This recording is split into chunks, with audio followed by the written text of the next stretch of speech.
An entire city is slowly dying, and no one understands why.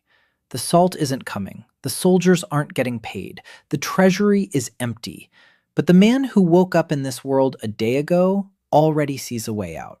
Because for 8 years, all he did was fix broken chains like these. Let's rewind. The cold hits first. Stony. Daniel Park opens his eyes and stares at the vaulted ceiling, all cracks. Light pours through the stained glass windows. Too yellow. Not Seattle. Not Earth. He sits up. The back of his head throbs as if someone had hit him with a brick. The clothes are unfamiliar. Coarse fabric. Laces instead of a zipper. Boots instead of sneakers. And then a panel flashes before his eyes. It glows blue right in the air. Day 1. Gift of the day. 50 gold seorens. He pokes at it with his finger. His fingers pass right through. The panel goes dark. A wallet stuffed with coins jingles in his pocket. 3 options spin through his head like a system rebooting after a crash. Coma, death, the most detailed dream in history. In any of the 3, panicking is pointless. Panic isn't part of the KPI. He stands up. An abandoned chapel. Dust on the altar a finger's width thick. The door is ajar, and behind it lies the living world. Voices, the creak of wheels, the lowing of cattle. He pushes the door open and steps out. Light stings his eyes. A dirt road rutted by hooves. Roofs ahead. A small town of stone and wood. A woman is dragging a basket of bread. Boys are running with sticks, pretending to be knights. The Middle Ages. The present. At the chapel gate, he nearly trips over her.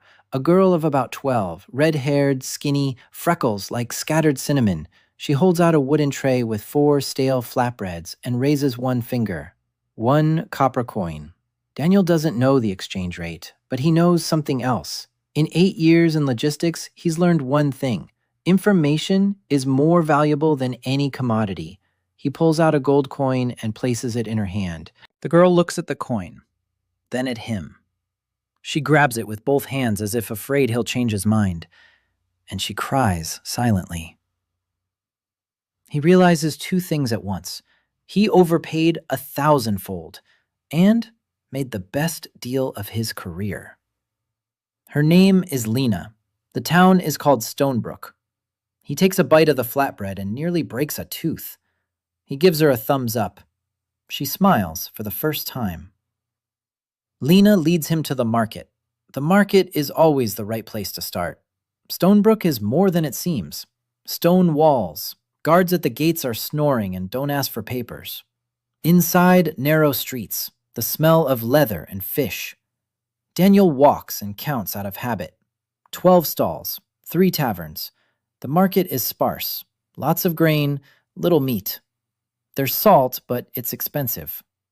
He sees a woman haggling over a pinch of salt and walking away empty-handed. He remembers. He buys Lena 3 bowls of hot bowls of porridge in a row and realizes she's constantly starving. He looks away. Not the time to get attached.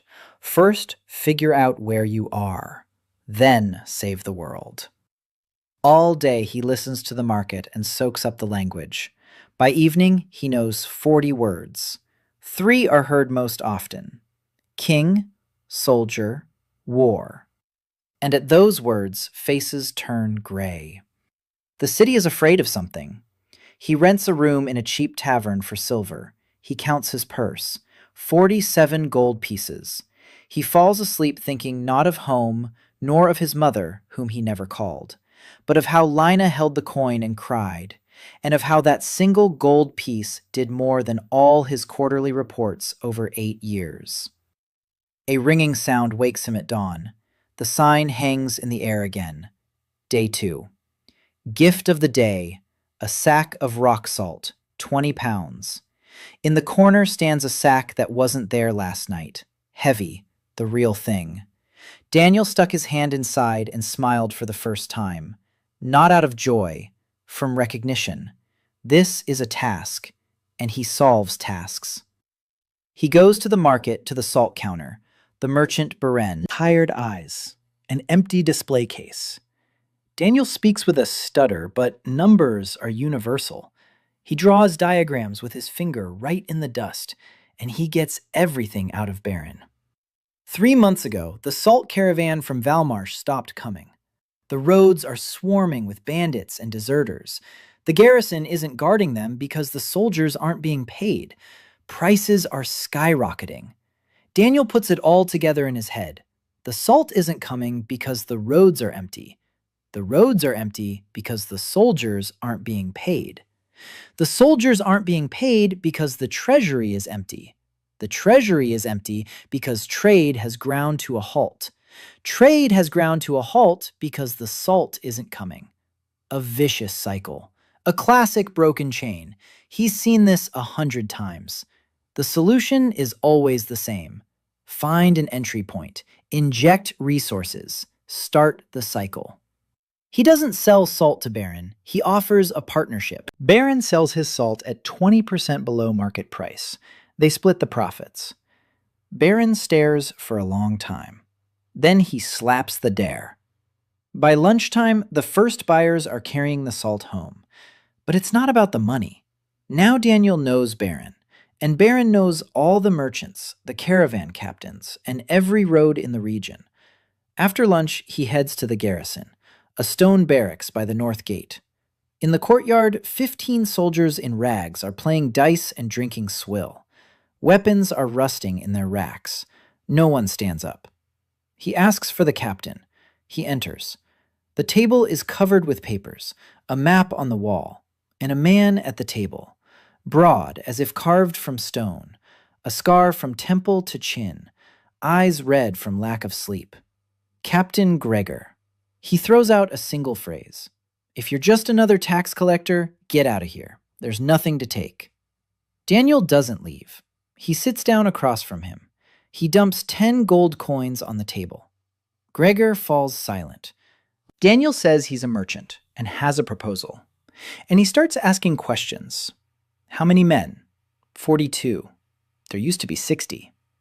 When were they last paid? 6 weeks ago. Why do they stay? Gregor is silent the longest. Because half of them have families here.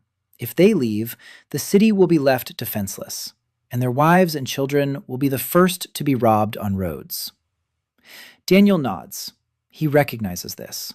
The company is on the verge of bankruptcy, where people stick around not for the money, but because they have nowhere else to go. The most valuable employees. For 2 hours, he asks questions, listens, calculates, and sketches on parchment. And he gets to the heart of the matter. The garrison has a warehouse. In the warehouse are 120 iron ingots confiscated from smugglers 6 months ago. No one has claimed them. No one has accounted for them. Iron is money. Big money. But Gregor has no right to sell it. He's a soldier. And the requisition papers are lost. And that's when Daniel smiles for the first time during the entire conversation. Papers. That's exactly where he can help. The morning of the third day began with another ring. Day 3, gift of the day, a set of silver spoons, 12 of them. Daniel sat on the bed and looked at the box of spoons. Beautiful, heavy, engraved, completely useless in his current situation. He sighed. The system was playing a joke, or testing him, or maybe it didn't care. In any case, silver is silver. He put the box under the bed and went downstairs for breakfast. Overnight, his brain had processed the language again. Words were forming into sentences. He still spoke with an accent and mixed up the cases, but he understood almost everything now. It was abnormally fast. Maybe the system was helping with that too. Maybe his brain was just working at its limit because his survival depended on it. He didn't bother to figure it out. He accepted it as a given and went to work. First thing he did, he went back to Beren. The salt had been sold. All of it. In half a day. Beren was standing behind the counter and looked as if he'd seen a ghost. He said there hadn't been such demand in 3 months. People had found out that salt was available at a normal price and had come in first thing in the morning, some from neighboring villages. Daniel took his share. 6 gold coins and a handful of silver. Then he pulled out the spoons. Baron looked at them. His eyes lit up. Engraved silver spoons aren't just cutlery, they're status symbols. Merchants and the lower nobility buy them for formal dinners. Baron said he knew a buyer, a jeweler on the next street. They went together. The jeweler's name was Master Holt, an old man with a magnifying glass on a chain. He examined each spoon, tested the silver with his teeth. Then he named a price. 14 gold coins for the set. Daniel didn't haggle. He took the money. He thanked him. He left. Baron walked beside him, shaking his head. He said that Daniel could have gotten 16. Daniel replied that 2 gold pieces was the price of a jeweler's goodwill. The next time he needed something appraised or sold, Holt would remember the customer who didn't haggle. Baron fell silent. He looked at Daniel as if he were a man who had just said something very simple and very incomprehensible at the same time. By noon, Daniel was back at the barracks. Gregor was waiting. He looked as if he hadn't slept. Again. Daniel sat down at the table and laid out his plan. Not on parchment, verbally. He already had enough words. He spoke for 15 minutes. Gregor listened without interrupting.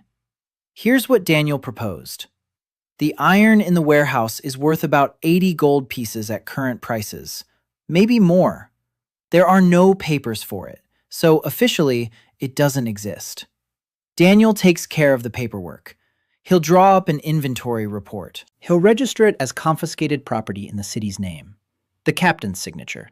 The signatures of 2 witnesses. The garrison's seal. All by the book. The iron is sold through Barine, who knows the wholesale buyers. 20 gold pieces from the proceeds go toward the garrison's pay for the first 2 weeks. Another 20 go into the reserve for the next 2. The rest goes toward repairing weapons and purchasing provisions. Gregor was silent. Then he asked why Daniel needed this, what he wanted in return. Daniel answered simply. He needed a city that functioned. Guarded roads, safe caravans, trade that flows, because he intended to stay here. And he needed allies, not supplicants. Gregor looked at him for a long time, with the heavy gaze of a man accustomed to being lied to. Then he stood up. He held out his hand. They shook hands. Gregor said that if Daniel kept his word, he would get the best soldiers on this side of the river, and that if he cheated, Gregor would personally slit his throat. Daniel replied that these were the most honest terms of a contract he had ever heard in his entire career. Gregor didn't understand the word career, but he understood the tone, and for the first time during the entire conversation, he smirked. Daniel worked until evening. It was a familiar state of affairs. 8 years in the office had trained him to a single rhythm: task, resources, deadline, action. He sat at the table in Gregor's room and wrote a warehouse inventory report, a copy for the garrison, a copy for the city council. Written language was harder for him than spoken, but the structure of the document was universal: date, title, quantity, signatures. He wrote slowly. He corrected. He rewrote. Gregor stood nearby and looked over his shoulder. At some point, the captain quietly remarked that in 12 years of service, this was the first time he'd seen anyone process confiscated goods by the book. Usually, they'd just take it and forget about it. Without looking up, Daniel replied that paper is a shield. A sword can defend against 1 man, paper against 1,000. Gregor pondered this. It was clear that the idea was new to him. By evening, the documents were ready. Gregor signed them. He called in 2 senior sergeants. They signed as witnesses. The garrison seal was stamped in wax. That was it. The iron was now official. Tomorrow, Baron would start looking for buyers. The day after tomorrow, there would be money. In 3 days, the soldiers would receive their pay. In a week, it would be possible to talk about patrolling the roads. A chain, link by link. Daniel returned to the tavern. Lena was waiting at the door. She came every evening. She brought him something. Today, a bundle of dried herbs that, according to her, helped with headaches. He took the herbs. He thanked her. She ran off. He went up to his room. He sat on the bed. He looked at his budget. 50 gold pieces from the first day. -1 for Lena. -15 for Baron for the first batch. +6 from the sale. plus 14 for the spoons, minus expenses for food and lodging. Total, about 52 gold pieces, more than he started with. That was good. But the money would run out. It always does. He needed a steady source of income. He needed trade. And trade required safe roads. The circle closed in on Gregor and his men. Everything hinged on tomorrow, on iron, on the first pay the soldiers would receive in a month and a half. On the fourth day, the gift was strange. Day 4, gift of the day. A map of the Valmarsh region, up to date. Daniel unfolded it on the table and froze. It was a treasure. Not gold, not weapons. Information. The map was detailed. Cities, villages, roads, rivers, forests, mountains, borders. He saw Stonebrook, a tiny dot in the northwest, by the sea. 3 roads led from it. One south to the capital of Valmarch, called Kronheim. One east to the pass leading to the Empire of Ostrakomnia. One to the west along the coast toward the fishing villages. He saw the scale. Valmarsh was tiny, sandwiched between the mountains and the sea. 3 cities, a dozen villages, 1 salt mine by the coast, 1 port, and the border with the Empire, which, on the map, looked like a wall compared to a fence. He sat over the map for 2 hours, memorizing. He calculated distances. He mapped out routes. Barons said that the salt caravans went from the mine through Kronheim and further east over the pass. That route is dead now. Bandits, deserters, no guards. But Daniel saw another way, by sea. From the mine along the coast to the port. From the port south by sea. Longer, but safer, if there are ships. He rolled up the map and hid it under his mattress. That was his advantage. No one in town had a map like that. Knowing the territory is half the battle. The other half is the people who live in that territory. Baron found a buyer for the iron faster than Daniel expected. A blacksmith from a neighboring town. He came himself with 2 carts. He inspected the ingots. He haggled for an hour. Daniel was present. He remained silent. He let Baron lead the negotiations. This was important. Baron needed to feel like a partner, not a middleman. The final price? 92 gold pieces for the entire shipment. More than Daniel had anticipated. The iron turned out to be of good quality. The money was distributed according to plan. 20 for the garrison, 20 for the reserve, 10 for Baron for his work, and the rest for repairs and provisions. That evening, Gregor lined up his men in the barracks courtyard. Daniel stood aside and watched. The captain handed out the coins personally, into each man's hand, calling them by name. 42 men, 42 names. Daniel memorized the faces. That, too, was a habit. In his previous company, he knew by name every driver, every courier, every storekeeper. Not because he was kind, but because a man known by name works differently. When the last soldier received his pay and left, Gregor approached Daniel. He stood there for a moment. He was silent. Then he said one sentence. He asked if Daniel was an advisor to some king. Daniel shook his head. He replied that not yet, but they would fix that. Gregor looked at him for a long time. Then he nodded. And from that moment on, Daniel knew that Captain Gregor would be with him. He devoted the 5th and 6th days to the roads. Gregor assigned 10 men to the patrol. Not everyone. The city needed guarding too. 10 is not many, but 10 armed soldiers on the road is the difference between a caravan that passes through and a caravan that turns back. Daniel went with the first patrol. Gregor was against it. He said there was no need for a civilian to go out on the road. Daniel replied that he needed to see the route with his own eyes. You can't manage what you haven't seen. Gregor grumbled something about stubborn foreigners and handed him a leather breastplate and a short knife. Daniel took the knife. He turned it over in his hands. He had never held a weapon, not in that life, nor in this one. The knife felt awkward in his hand. Gregor looked at the way Daniel was holding the weapon and told him to stay behind everyone else. The roads south of Stonebrook ran through a forest. Thick, dark. Pine trees and some other trees Daniel didn't recognize. Thick trunks, moss on the rocks, a silence that weighed on his ears. The patrol moved in silence. The soldiers knew their business. 2 hours later, they found tracks, a fire pit, bones, scraps of cloth. A bandit camp, empty. They'd left recently.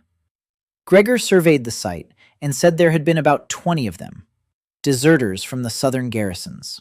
They head into the woods when their pay stops coming and rob caravans. Daniel listened and thought. 20 deserters, 10 soldiers. The math doesn't add up. We can't fight them. But we can't just leave them either. He asked Gregor where the bandits went in the winter. Gregor replied that they went to the pass. There were abandoned mines there, warm from underground springs. Daniel looked at the map, the pass, the mines, the only route into the empire of Ostrocomnia. He began to see the outlines of something bigger. But for now, he remained silent. It was too early. He needed more information. The patrol returned by evening. No clashes. The mere presence of an armed group on the road was a clear enough signal. On the way back, they encountered a merchant's wagon, 2 traders with a load of wool. They were traveling from a village in the south and couldn't believe their eyes when they saw soldiers on the road. One of them said it was the first patrol in 3 months. Daniel took note. The 7th day changed everything. The system's gift was ordinary, a coil of good rope. Useful, but not revolutionary. Something else was the revolution. Baron brought a person to him, a girl, young, 19 years old, thin, dark hair, eyes downcast, hands clasped in front of her. Her clothes were clean, but patched in 10 places. Baron said she was Marco Khan's daughter. The name made Daniel sit up and take notice. He'd heard it before. Marco Khan had been a major salt merchant, once upon a time. 3 years ago, he'd gone bankrupt. His partners had cheated him, falsified the accounts, stolen the goods. Marco had tried to take them to court. The court sided with those who had more money, as usual. Marco lost everything. His house, warehouses, his reputation. Now he worked as a dock worker at the port. And his daughter, Sori, stood before Daniel and said nothing, because over the past 3 years, she had forgotten how to speak to people who could help her. Baron explained. Sori owed the moneylender 40 gold pieces, her father's debt, interest, penalties. If she didn't pay by the end of the week, she'd be sent to the debtor's pit, a prison for debtors. People work there until they've paid off their debt. Some don't come out for years. Daniel looked at Sori. Then he asked her to sit down. She sat on the edge of the chair, like a bird ready to take flight at the slightest movement. He asked her what her father did for a living. She answered quietly. The salt trade, wholesale deliveries, 3 routes, 12 regular customers. He asked who kept the books. She looked up. For the first time, she looked him straight in the eye. She replied that she did, since she was 14. Daniel took a handful of coins out of his pocket, different kinds, gold, silver, copper. He poured them onto the table. He asked her to count the total. Sori looked at the coins. Her lips moved. 3 seconds. She named the number. Daniel counted them over. Sori was right, down to the last coin, in 3 seconds, without an abacus, without notes, in his head. He leaned back in his chair and, for the first time in 7 days in this world, felt something akin to excitement. Not the thrill of gambling. Professional. The very same feeling he'd had when, during an interview, he'd come across a candidate who made him want to stand up and shake their hand before the interview was even over. Daniel paid off his debt to Sori that very day, 40 gold pieces to the moneylender. It was almost half of everything he had. When Gregor found out, he called him a madman. Baron shook his head. Even Lena, who understood the least about money, looked at him with concern. Daniel didn't bother to explain. He didn't need to. He knew one thing none of them knew. A person who can calculate faster than an abacus is worth more than 40 gold pieces, worth more than 400, and more than 4,000. Because money can be earned, but talent cannot be bought. He didn't just buy her out of debt. He offered her a job. Not right away. First, he took her to his room in the tavern. Not in that sense. He sat her down at the table and took out all his notes. In a week, he had filled a dozen sheets of parchment. Prices of goods, garrison expenses, income from the sale of iron and salt, routes on the map, lists of names. He laid everything out before her and asked her to put it in order. Sori looked at the papers and said nothing. Then her hands began to move. She took sheet after sheet, read, set aside, grouped. An hour later, there were 4 neat stacks on the table. Income, expenses, contacts, plans. She looked at him and said he had no accounting system, that it was all in his head, that this wouldn't do, that in a month he'd get confused and lose money. Daniel smiled. It was the first thing she'd said to him on her own initiative, and it was criticism. Perfect. He explained to her what he wanted.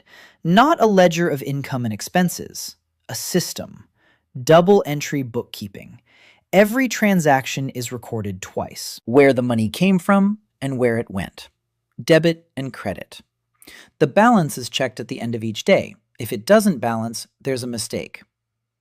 Sori listened. Her eyes changed. From dull, they became bright. She asked questions. Lots of questions. The right questions. What if goods haven't been sold yet but have already been paid for? How do you record that? What if a debt is paid in installments? What if expenses of one type recur every week? Do you need a separate line item? Daniel answered, sometimes precisely, sometimes roughly, because he wasn't an accountant himself. He was a manager. He knew the principles. Sori would fill in the details herself. And she did. By evening, Daniel Park's first ledger lay on the table. Neat, precise, with columns and totals and dates. Sori chewed on the tip of her pen when she thought. He noticed this habit and remembered it. The next 3 days were filled with work. In the morning, Daniel worked with Gregor. They planned patrols. They assigned shifts. They drew up a schedule for weapon repairs. Gregor grumbled at every new document. He said they used to get by without paperwork. Daniel patiently explained, when you have 10 soldiers and you know each one, you don't need paperwork. When there are 100, without paperwork, chaos will ensue. Gregor asked where 100 soldiers would come from. Daniel replied that from the same place as the 42. People go where they're paid on time and fed their fill. Reputation. After lunch, Daniel worked with Baron. They compiled a list of goods that Stonebrook could produce or resell. Salt, fish, wool, leather, ironwork from the forge, wood from the surrounding forests. Not a rich selection, but a workable one. In the evening, he worked with Sori. She kept the books. He taught her what he knew. Not just bookkeeping, principles, how to assess risk, how to measure profit, not only in money, but also in connections. How to understand that a profitable deal can be a trap if the partner is unreliable. Sori absorbed everything, like dry earth absorbs water, quickly, eagerly, without leaving a trace. Sometimes he caught her gaze on him, not admiring, studying. She tried to figure out how he knew all this. He didn't say. It was too soon. On the 10th day, news arrived. Bad news. Baron brought rumors from the market. Chaos in the capital Kronheim. The Regency Council had finally collapsed. 3 regent lords were fighting over the throne like dogs over a bone. The army had split. The treasury had been plundered. The embassy of the Empire of Ostrocom was negotiating a so-called friendly annexation, which meant conquest, just wrapped up in pretty packaging. The deadline. By the end of winter. 3 months. Daniel sat in his room and stared at the map. Valmarsh. 200,000 souls, 3 cities, 1 mine, 1 port, and no central authority.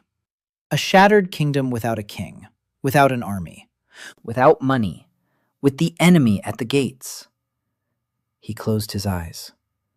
In his previous life, the most difficult crisis of his career had been when the warehouse in Tacoma flooded and he had to reroute shipments through Portland in 3 days. He'd managed it. He received a bonus and a commendation from the regional director. Now the task was the same, only on a larger scale, and the warehouse was an entire kingdom, and instead of flooding, there was war. He drew up a plan. Not a military one, a management one. First item, Stonebrook must become a functioning unit. Economy, security, order, already in progress. Second point, communication with other cities. Kronheim and the port of Eldenvale. What's happening there? Who's in control? What resources? Third point, information about the Empire of Ostrocomnia. Their goals, their timelines, their weaknesses. Every counterpart has weaknesses. You just need to know where to look. Fourth point, people. He needs people. Not soldiers, administrators, managers. Those who can take on a piece of work and carry it out without supervision. He looked at his team. Gregor, military strength. Reliable, but thinks in terms of orders and obedience. Baron, trade connections. Reliable, but cautious to the point of cowardice. Sori, numbers. Talented, but insecure and afraid of making mistakes. Lena, eyes and ears on the streets. A 12-year-old girl who knows every alley and every face in Stonebrook. 4 people, 4 skills. Not a single overlap. Not bad for a start. But not enough. Catastrophically not enough. On the 11th day, the gift came in handy. A writing set, good ink, 10 quills, a stack of blank parchment. Sori saw the parchment and laughed for the first time in his presence. Quietly, briefly, but she laughed. She said that parchment in Stonebrook was worth its weight in silver. That merchants wrote on scraps of leather and wooden tablets, that his notes on regular parchment looked like royal decrees. Daniel thought about it and realized something. Paper. Paper was no paper here. Parchment was made from leather, time-consuming, expensive. In his world, paper had been invented in China 2,000 years ago. The technology was simple. Plant fibers, water, a press, drying. He didn't know the exact recipe, but he knew the principle, and that was enough. He wrote a single word on his list of projects. Paper. Then he underlined it and went to work. The 12th day brought the first conflict. The Stonebrook City Council. 5 people, elders, merchants. One of them was the owner of the largest tavern in town. They came to Daniel. Or rather, he came to them because Baron had advised him to. The council was meeting in a building near the market square. A large room, a long table, 5 chairs on one side, 1 chair on the other, for the petitioners. Daniel sat down in that chair and waited 3 minutes for the elders to finish whispering among themselves. Then the eldest spoke, a fat man with a gold chain around his neck. His name was Aldrich. He said that the council knew about Daniel's activities, about the iron, about the patrols, about trading with Barine, and that the council wanted to know who had given him the right to do this in their city. Daniel had expected this. He was even surprised it had taken so long. Every organization has an established power structure. If you start acting without asking permission, sooner or later that structure will react. He replied calmly. He said that no one had given him the right, that he had acted out of necessity. The garrison was running out of money. The roads were dangerous. Trade had come to a standstill. He offered a solution. Aldrich frowned. The other 4 remained silent. Aldrich said that decisions in Stonebrook were made by the council, that an outsider had no place here, that the garrison answered to the council, not to passing merchants. Daniel didn't argue. Arguing is a losing strategy when you have no power. Instead, he asked a question. He asked Aldrich when the council had last paid the garrison's wages. Silence. Then another elder, a thin one, with a beard. He said it wasn't the council's business. Pay comes from the capital, from the treasury, and the treasury is empty. Daniel nodded. He asked a second question. How many caravans had passed through Stonebrook in the last month? A longer silence. Aldrich answered, Not a single one. Daniel nodded again. He asked a third question. If in 2 months the Empire of Sharpstone came to the walls of Stonebrook, who would defend it? The silence was the longest yet. Aldrich flushed. He said it was a threat. Daniel shook his head. He replied that it was arithmetic. 42 soldiers without pay. A wall that hadn't been repaired in 3 years. Not a single ally. Not a single caravan. Not a single gold coin in the city treasury. That wasn't a threat.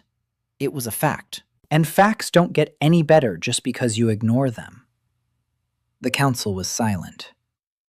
Daniel stood up. He didn't ask for permission. He didn't make threats. He didn't try to persuade them. He said one thing, that in 2 weeks he would bring the first trade caravan in 3 months to Stonebrook, that this caravan would bring goods, that the merchants would pay the city a duty, that the council would get its share, and that if, after that, the council still wanted him to leave, he would leave, without arguments. Aldrich looked at him for a long time. Then he nodded. Daniel left. Gregor was waiting for him outside. The captain was leaning against the wall, cleaning his nails with a knife. He asked how it went. Daniel replied that he had 2 weeks to perform a small miracle. Gregor snorted. He said there were no small miracles. Daniel replied that there were, you just had to make them happen. He organized it. The next 12 days were the busiest of his life, of both his lives. He sent Baron down the coast to the fishing villages with an offer. Bring your fish to Stonebrook. There's a patrol on the road. Safety guaranteed. Fixed purchase price. He sent Gregor with a detachment to the southern road. Don't fight. Show a presence. Clear out 2 bandit camps that turned out to be empty. The bandits had gone deeper into the forest. The mere presence of the patrol was enough. He put Sori in charge of the accounts. He asked her to draw up a complete balance sheet for the city.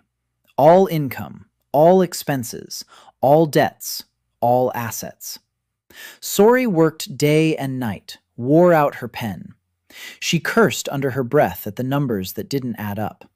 She found errors in the city council's old ledgers.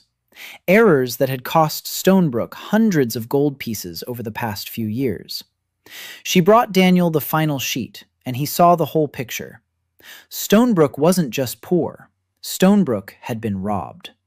The city treasury was leaking through a dozen holes. Inflated prices for wall repairs. Dead souls on the employee lists. Customs duties that were collected but never made it into the treasury. Aldrich. Of course. Daniel folded the papers, put them in a chest, locked it. Not the time. The caravan arrived on the 13th day. Not from the south, nor from the east. From the sea.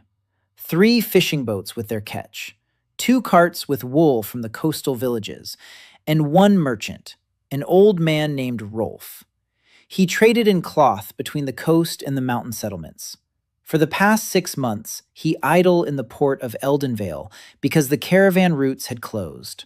Baron found him. He told him about Stonebrook, about the patrols on the roads, about a man who pays on time and keeps his word. Rolf didn't believe him. He came to check it out.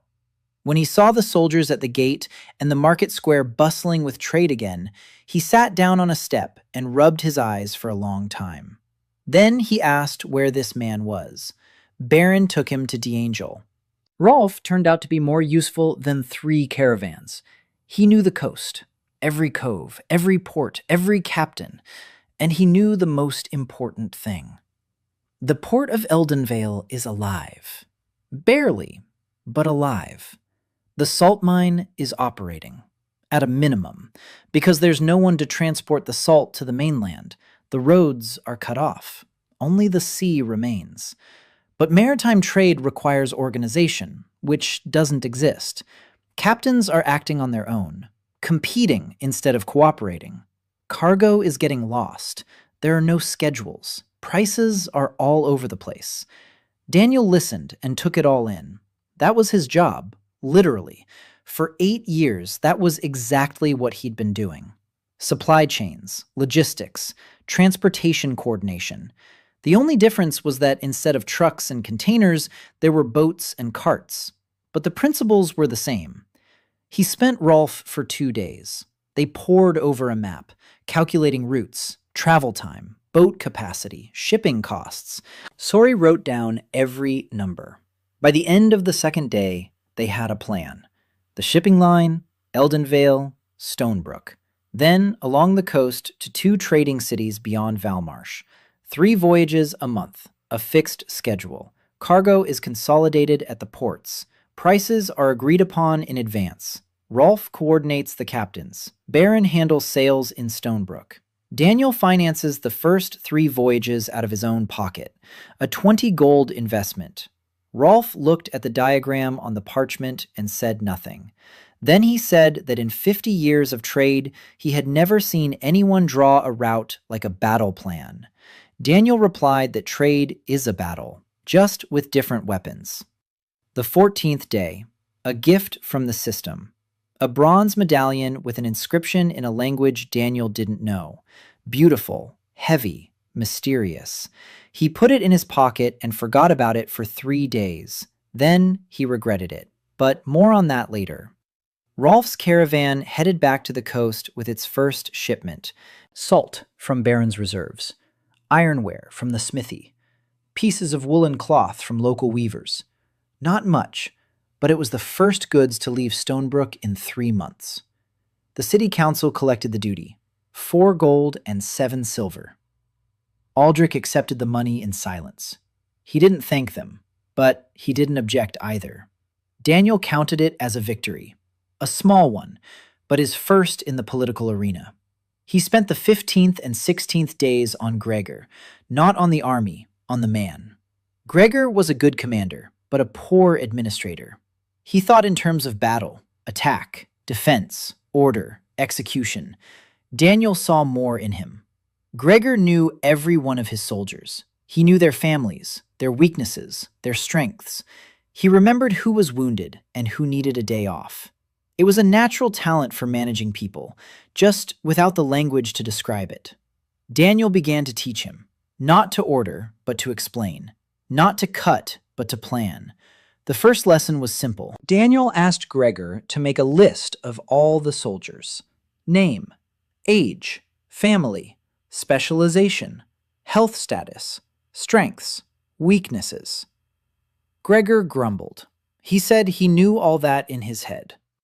Daniel replied that he had only one head, and if something happened to him, who would know that Private Thomas was the best marksman in the unit, but had a bad knee and couldn't go on a long march? Gregor fell silent. He sat down and began to write. He wrote slowly. The letters were crooked, but he wrote. Daniel sat beside him and helped with the wording. By evening, the list was ready. 42 people, 42 data sets. Gregor looked at the finished sheet and said quietly that it was like a map, only not of the terrain, but of people. Daniel nodded. He said that's exactly how it works, a map of people, and that a good commander must know both maps, of the land and of the people. On the 17th day, Daniel received a bundle of fine fabric from the system. Silk, real silk. In this region, silk was a luxury. It cost a fortune. But Daniel didn't sell it. He took the bundle to Sori. He asked her to find the best seamstress in town. Sori found one, an old woman named Gerda.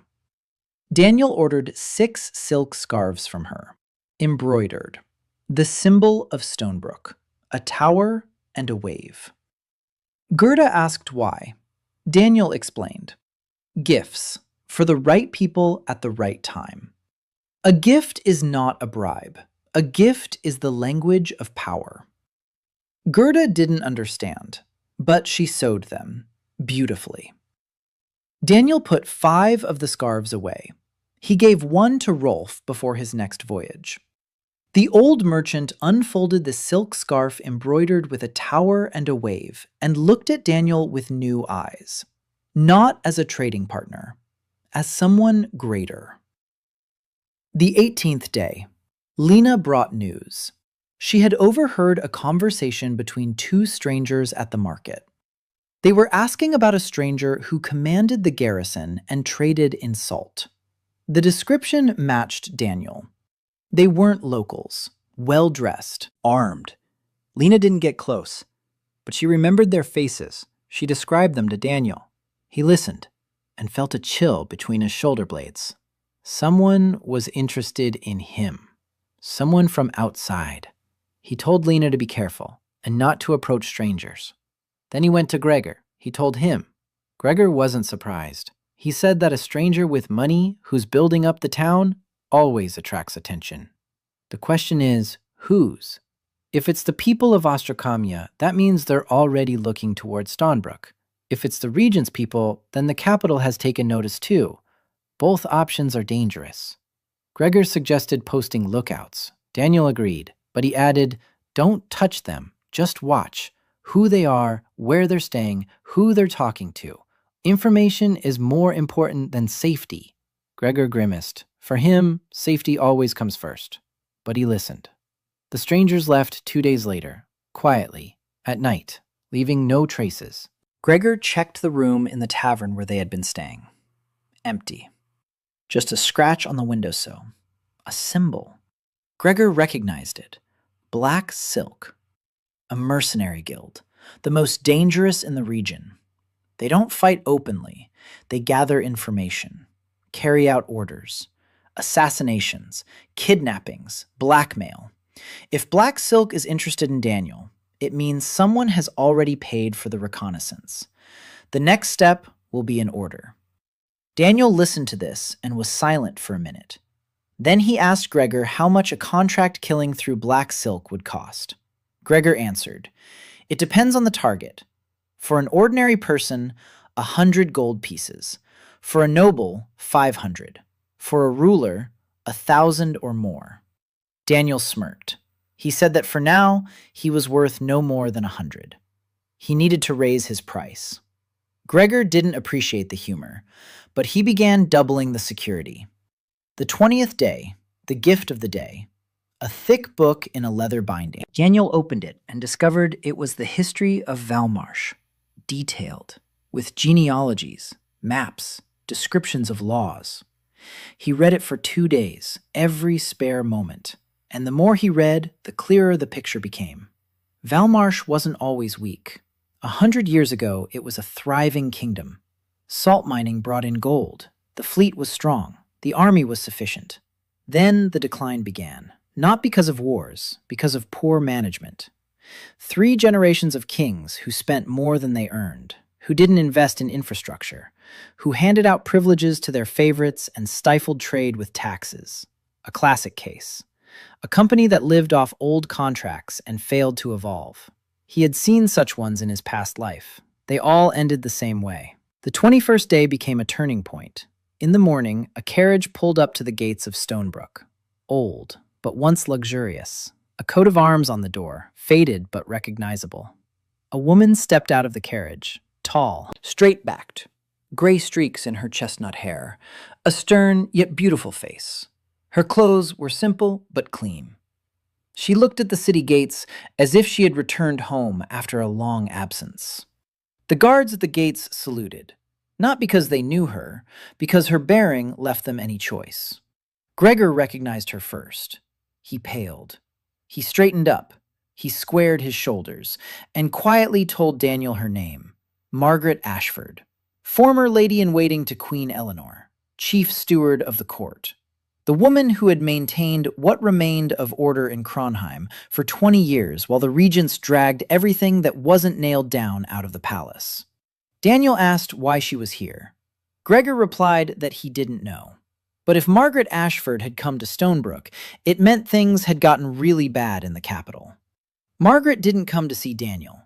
She stayed in the best room at the only decent hotel in town and sent a note an hour later. Ink, parchment, impeccable handwriting. She was requesting an audience, not with the city council, not with the garrison captain, with the stranger who had brought order to the city in 3 weeks. Daniel read the note 3 times. Then he showed it to Sori. Sori turned pale. She knew the name Margaret Ashford. Everyone did. She was the woman the ministers feared. Daniel dressed in his best, which meant the same as usual because he had nothing else. He took Sori with him to take notes and went to the meeting. Margaret sat by the window, back straight. Her hands were on her knees. Tea was on the table. 2 chairs faced her. She was waiting. Daniel entered. He sat down. Sori sat down next to him with a quill and parchment.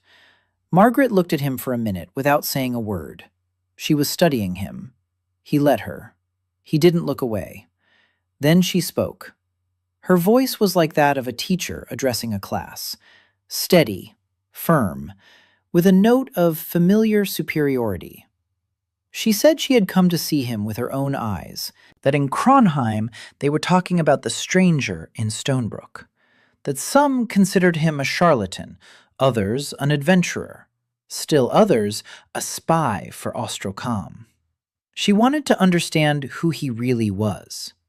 Daniel replied that he was no charlatan, no adventurer, and no spy, that he was a man without family or name, who knew how to count money and negotiate with people, and that Valmarsh was dying not from enemies, but from a lack of governance. Margaret listened. Her expression didn't change. Then she asked a question. She asked where he had learned all this. Daniel paused. Then he answered, "Far from here, in a place that no longer exists." Margaret looked at him for a long time, and she nodded, as if that answer satisfied her. Then she took an item wrapped in velvet out of her travel bag. She placed it on the table. She unwrapped it. Daniel looked. Sori gasped. On the velvet lay a medallion, bronze, with an inscription in a language Daniel didn't know, an exact copy of the one in his pocket. Margaret said it was the insignia of a royal advisor. There were 2 of them. One was worn by the advisor, the other was kept by the lady in waiting. 20 years ago, when Queen Eleanor died, the second medallion was lost. Margaret had kept hers all this time, waiting, without knowing what for. And then, 3 days ago, rumors reached her that a stranger with a bronze medallion had appeared in Stonebrook. She got into a carriage and went to check. Daniel slowly took his medallion out of his pocket. He placed it next to Margaret's medallion. They were identical. The same inscription, the same pattern, the same weight. Margaret looked at the 2 medallions lying side by side. Then she looked up at Daniel, and for the first time during their entire meeting, her expression changed. The sternness was gone. Something else remained. Hope. Old. Ailing. She was afraid. She rose from her chair, slowly, and sank to her knees. Sori jumped up. Daniel, too. He tried to help Margaret up. She didn't move. She said one sentence. She said she had been waiting 20 years. Daniel stood there, not knowing what to do. In his past life, the most difficult human moment at work had been when a secretary broke down in tears after being fired. Here, on her knees, stood a woman who had held on to a dead hope for 2 decades and suddenly saw that hope alive. He knelt down beside her. He put his hand on her shoulder.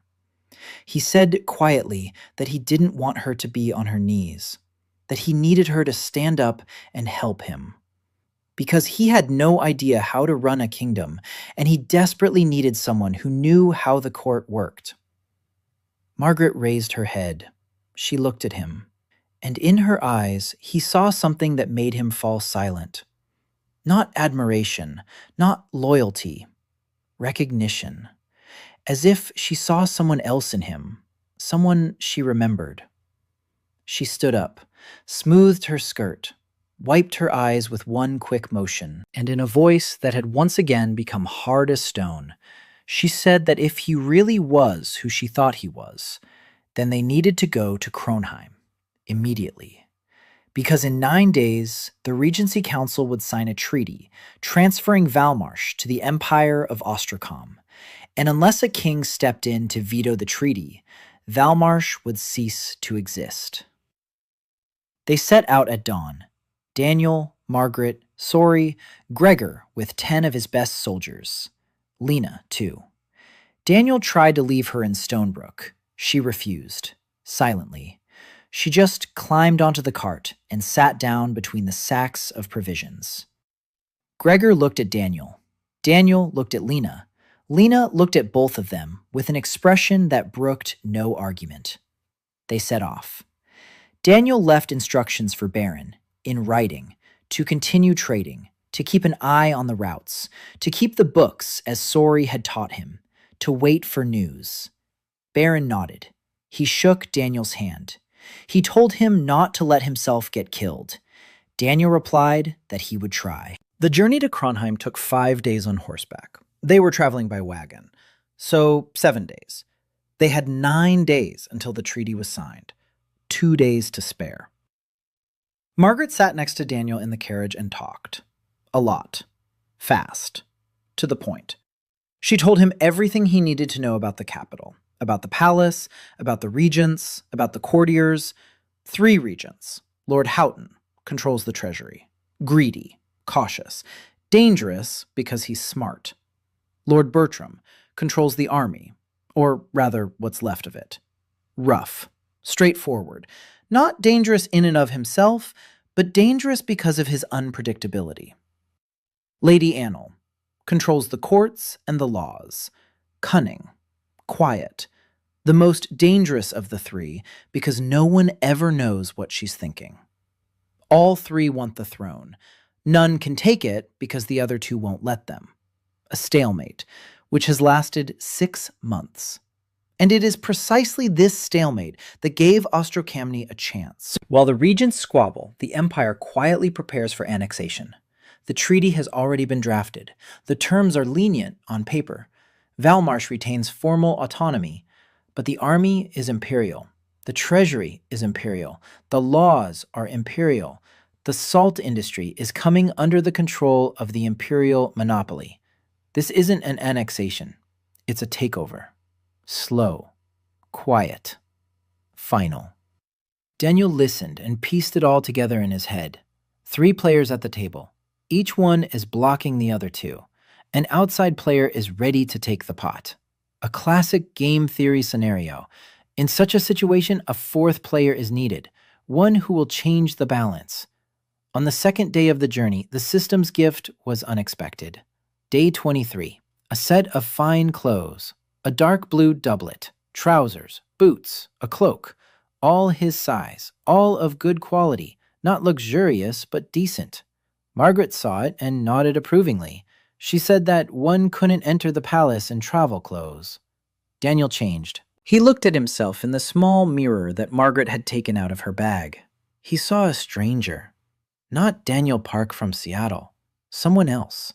Someone who could pass for a minor nobleman from a distant province. He turned away from the mirror.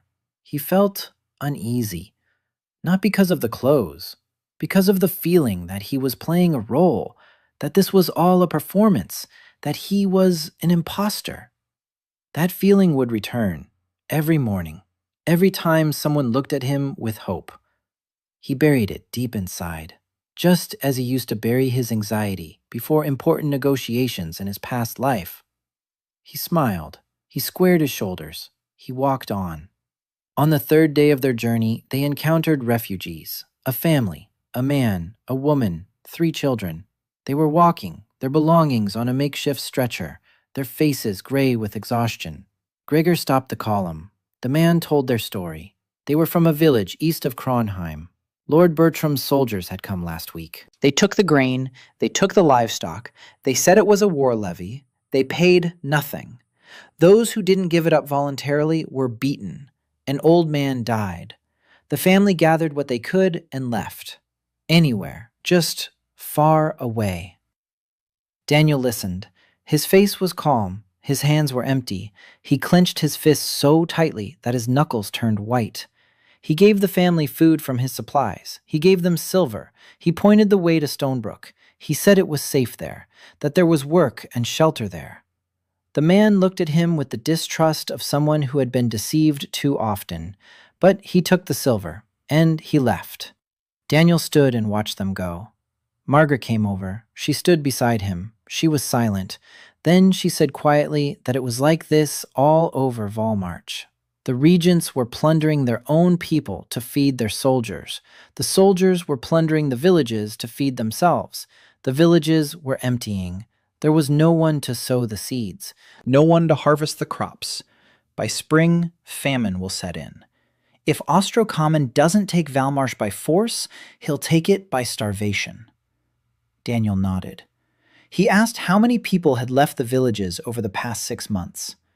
Margaret replied that she didn't know exactly, but tens of thousands, maybe more. Daniel closed his eyes.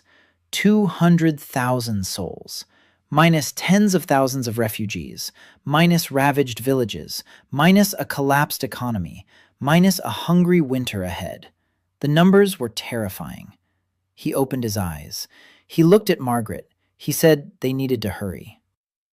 Kronheim appeared on the horizon on the evening of the 5th day, sooner than they'd expected. Gregor had driven the carts along a good road for the last 2 days with almost no stops. The city was large. By Valmarsh standards, stone walls 3 men high, towers at the corners, a moat, a bridge, gates reinforced with iron. Above the gates, the Valmarsh banner, a silver wave on a blue field. The banner was dirty and tattered. No one had bothered to replace it. That told Daniel more about the state of the city than any report. Inside the walls, Kronheim looked like Stonebrook, only bigger and worse. The streets were dirtier. The people were poorer. Every other shop was closed. At the market, half the stalls were empty. The guard at the gate checked them superficially. Margaret showed her medallion. The guard turned pale. He stepped back. He let them through without asking any questions. Margaret explained quietly. The Hofmeisterin's medallion still served as a pass. The regents hadn't revoked it. Most likely, they'd forgotten it existed. Daniel smirked. The forgetfulness of those in power. The best friend of those who know the system. They didn't stop at the palace. Margaret led them to a house on a quiet street near the temple quarter. Her house. Small, stone, 2 stories. A garden behind a stone wall. Overgrown. But the roof was intact, and the walls were sturdy. She unlocked the door with a key she wore around her neck. Inside, it was dusty, cold, but clean. Someone had been looking after the house in her absence. Margaret lit the fireplace. She assigned everyone to their rooms. She ordered dinner. Her voice sounded different within these walls. Softer, more confident. She was home. That evening, the 4 of them sat down at the table. Daniel, Margaret, Sori, Gregor. Lena sat on the stairs and listened. Daniel didn't shoo her away. He had 4 days before the treaty was signed. 4 days to find a way to stop the annexation. Legally, without an army, without money, without a name. He looked at his people. Gregor, 10 soldiers, useless in the political arena. Margaret, knowledge of the court, connections, authority, but the regents don't trust her. Sori, numbers, documents, a quick mind, but without a name or status. Lena, ears on the streets, but she's a child. Not enough. Still not enough. He asked Margaret what could stop the treaty from being signed. She replied, 1 thing, the law. The law of Valmarsh states, a territorial treaty may only be signed by the king or his direct heir. The Regency Council has the right to govern until the coronation of a new monarch, but it has no right to cede territory. The treaty with Ostrocommon is legally null and void, but no one will contest it, because there is no one to do so. There is no king. There is no heir. There is no legitimate figure who will stand up and declare the treaty invalid. The regents know this. Ostrocommon knows this. That is why they do not fear the law. A law without someone to enforce it is merely ink on parchment. Daniel listened and thought. The law exists. What is needed is someone who has the right to enforce it. A king, or an heir, or someone with the legitimate right to speak on behalf of the throne. He remembered the gifts from the system: 50 gold coins, a sack of salt, silver spoons, a rope, a writing set, a history book, a map, clothes, fabric, and a medallion, the Royal Advisor's Medallion. The system didn't give him weapons, didn't give him magic, didn't give him an army. It gave him tools, each time exactly the one he needed at that moment. A map when he began planning routes, a book when he needed history, clothes when he was traveling to court. The medallion. The medallion arrived on the 14th day. Back then, he didn't understand why. Now, he understood.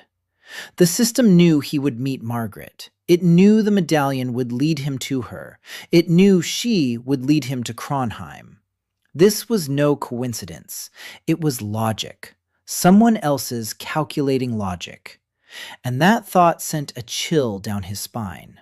Not from fear, from the realization that he was a pawn in someone else's game, and that the only way to stop being a pawn was to start playing the game himself. He asked Margaret to tell him about King Alberic's will. She frowned. She said there was no will. Alberic had died childless. No will had been found. Most likely, there hadn't been one, or it had been destroyed. The regents had searched the palace from top to bottom. Nothing. Daniel nodded. Then he asked something else. He asked where the royal archives were kept. Margaret looked at him. Her eyes narrowed. She replied that the archives were in the palace basement, 3 levels, thousands of documents. Security was minimal because no one cared about old papers. Daniel asked if she could take him there. Margaret was silent, for a long time. Then she asked what he hoped to find. Daniel answered honestly. He didn't know, but if the system had led him here, if the system had given him the medallion that led him to Margaret, if it was all part of a chain, then there was something in the archives he needed. He didn't believe in coincidences. He believed in patterns. Margaret looked at him, at his face, at his hands, at the medallion lying on the table between them. Then she nodded.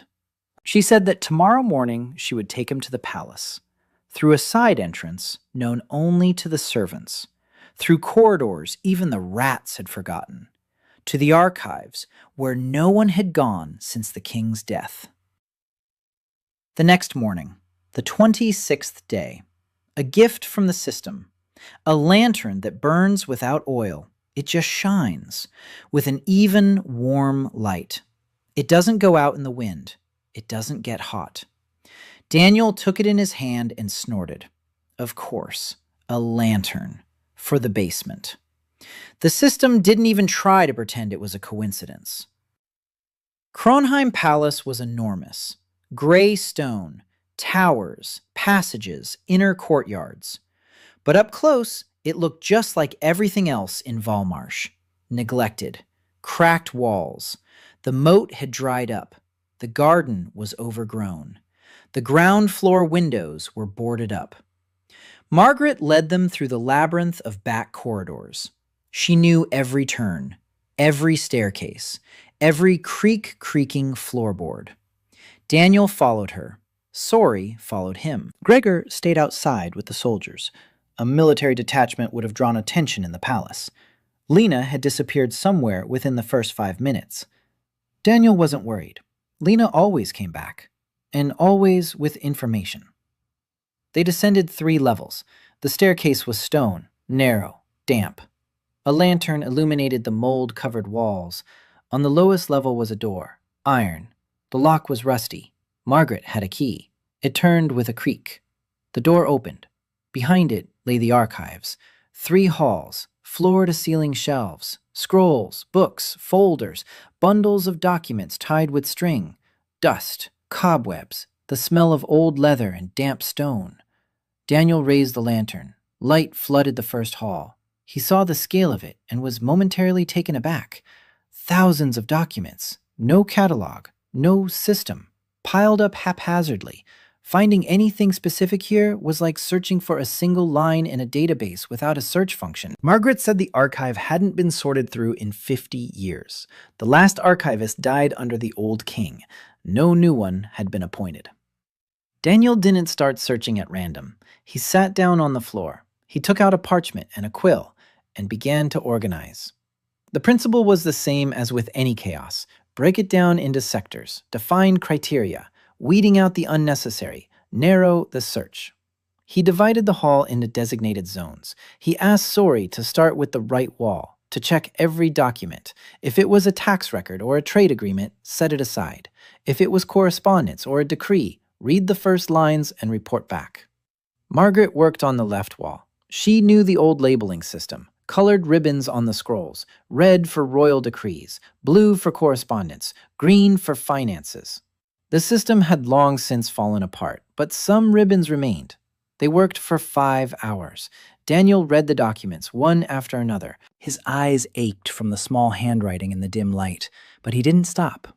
By the 4th hour, Sori found a chest, small, wooden, with a lock. It stood in the corner behind the shelves, buried under other boxes. Margaret looked at the chest and turned pale. There was a coat of arms on the lid. King Alberic's personal coat of arms, not the state one, his personal one. Daniel asked Margaret to open it. She didn't have a key. Gregor would have simply broken the lock, but Gregor wasn't there. Daniel took a knife out of his pocket, the very one Gregor had given him on the first day of patrol. He fiddled with the lock for 3 minutes. The lock clicked. Not from skill, from rust.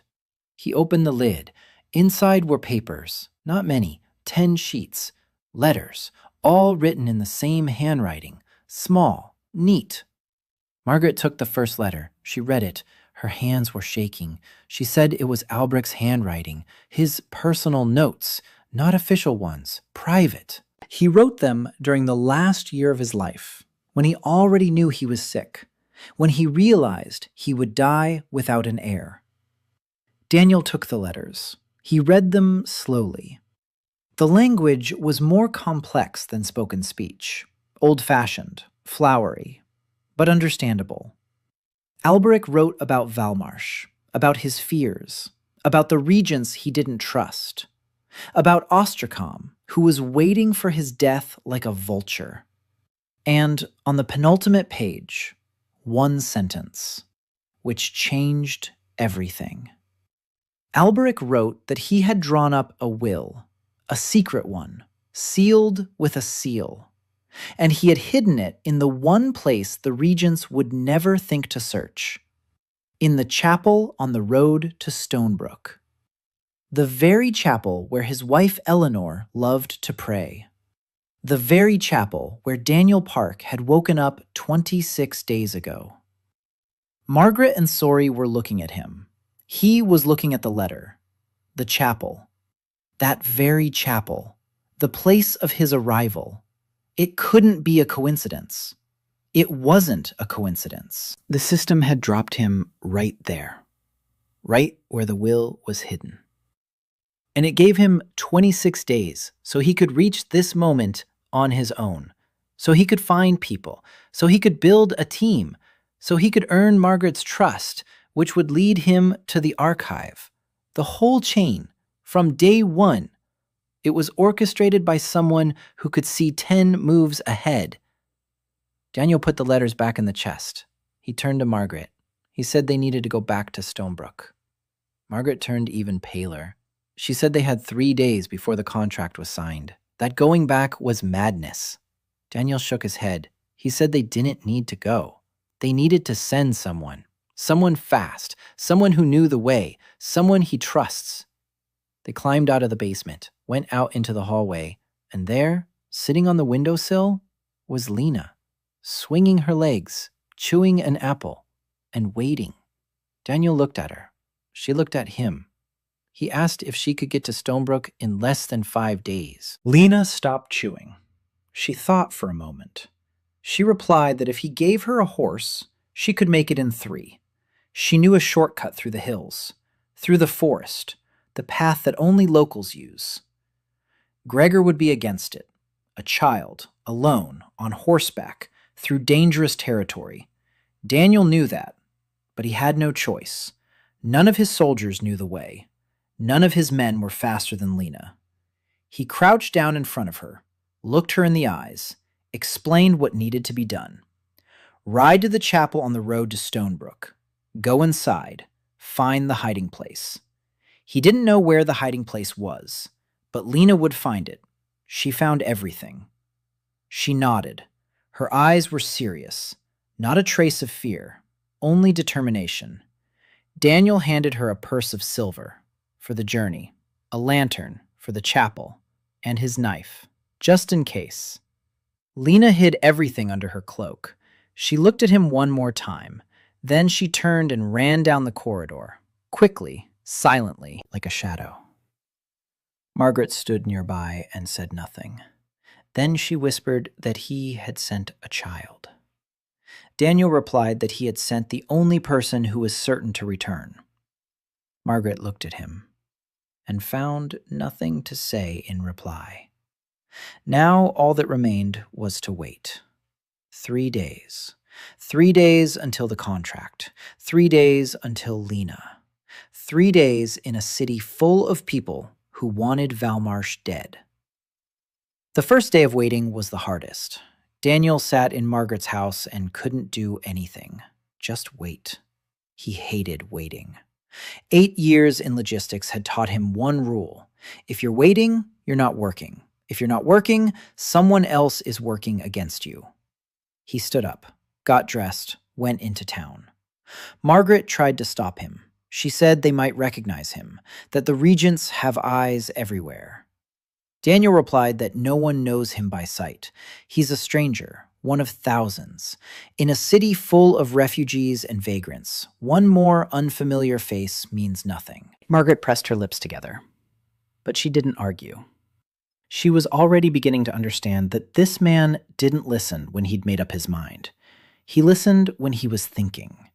And once he'd decided, he acted. Gregor went with him, no discussion. He just stood up and walked alongside him. 2 soldiers followed at a distance, not as guards, just watching. Kronheim looked even worse by day than it did at night. The market was open, but the prices were steep. Bread cost 3 times as much as in Stonebrook. Meat was a luxury. Salt was unaffordable for most. Shops were closing one after another. On the walls of the houses, someone had written words in chalk that Daniel didn't make out right away. The Sharpstone is coming. The king is gone. Run. He walked through the streets and counted. A habit. Closed shops, empty counters, beggars by the walls. Guards, too many for a peaceful city. They stood in groups of 5, at every intersection, different uniforms, 3 colors, 3 regents. Each kept his own squad in his own district. The city was divided. Not officially, but obviously. The northern quarter was controlled by Lord Houghton, the treasurer. It was cleaner and wealthier there. His guards wore yellow stripes. The eastern quarter belonged to Lord Bertram, the military man. There were more soldiers and fewer people there. Red stripes. The southern and western quarters were ruled by Lady Annelle, quiet, unobtrusive, guards in gray, unremarkable faces. Daniel noticed them only because he was looking for them. The temple quarter where Margaret lived was neutral territory. The temples belonged to everyone and no one. The regents didn't touch the temples. Yet. Daniel spent 3 hours at the market. He talked to the merchants, bought small things, Bread, candles, thread. He paid generously, not with gold, with silver, with copper, without drawing attention. Between purchases, he asked questions, unobtrusively, like a curious traveler. The merchants were talkative. People need to talk in hard times. It's the only thing that's free. He learned a lot. The Ostrakomny embassy occupied an entire mansion in the northern quarter, guarded by Hotun's men. That meant Hotun had already made a deal with the Empire. Bertram hesitated. His soldiers were against annexation. They were used to serving Volmarch. The Imperial army would render them unnecessary. Bertram understood he would lose power, but he feared war even more. Enel remained silent, as always. No one knew what she wanted. Daniel was taking it all in, piecing together the pattern. Hotun for Ostracommon. Bertram is against it, but weak. Enel is an unknown variable. In an equation with 3 variables, you need to fix at least one. That evening, he returned to Margaret's house. Sori met him with news. She had spent the day at the palace. Margaret had arranged for her to work as her assistant. Old connections still held sway. The servants remembered Mrs. Ashford. Doors opened. Sori entered the Regency Council's office, officially to check old records at Margaret's request, in reality to see the documents regarding the treaty with Ostracommon. She saw them. Not the treaty itself, a draft, on the secretary's desk. 5 minutes of reading while the secretary went to get tea. 5 minutes were enough. Sori summarized the contents. The terms were worse than Margaret had described. Valmarsh wasn't just losing its sovereignty. Valmarsh was handing over the salt mine to the Empire in lieu of debt. Forever. All trade duties would come under Imperial control. Valmarsh's army would be disbanded. An Imperial garrison would take its place. The regents would receive lifetime pensions and titles within the Imperial hierarchy. Golden cages. Beautiful, but cages. Daniel listened. Sori spoke quickly. She chewed on the pen she habitually held in her hand. Her eyes burned. She was angry. Quiet. Cold. Mathematically angry. She said the numbers didn't add up. That Valmarsh's debt to Ostracommon was twice as high as it should be. That the interest had been calculated in violation of the Empire's own laws. That if you recalculated the actual debt, it amounted not to 200,000 gold pieces, but to about 120. And that even 120,000 could be restructured over 20 years at a normal rate. Daniel looked at her. He asked if she could prove it, with documentation, with figures. Sori replied that she had already started. She needed a day, and access to the trade registers for the past 5 years. Margaret said the registers were in the archives. They would be brought down tomorrow morning. The second day of waiting. A gift from the system. A notary's seal. Small, bronze, with the symbol of scales. Daniel turned it over in his hands and sat down on the bed. A notary's seal. For certifying documents. The system knew he would need to certify something. Something important. Something that required an official seal. He put it in his pocket next to the medallion. 2 artifacts of power. Small ones.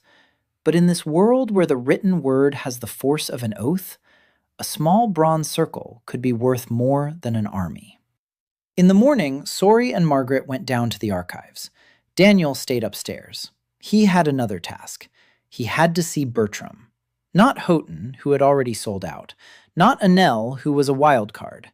Bertram. Because Bertram was the weak link. Not in a bad way, in a managerial sense. He was a man who didn't want what was happening, but he saw no alternative. Daniel knew how to work with people like that. At his last job, half his negotiations started with a supplier saying he had no choice. There was always a choice. You just had to show it. Gregor set up a meeting, not directly, through a sergeant he knew in Bertram's unit. Old connections. Army brotherhood. It works everywhere and always. The sergeant relayed that a certain advisor from the provinces wanted to discuss defense matters with Lord Bertram. Bertram agreed.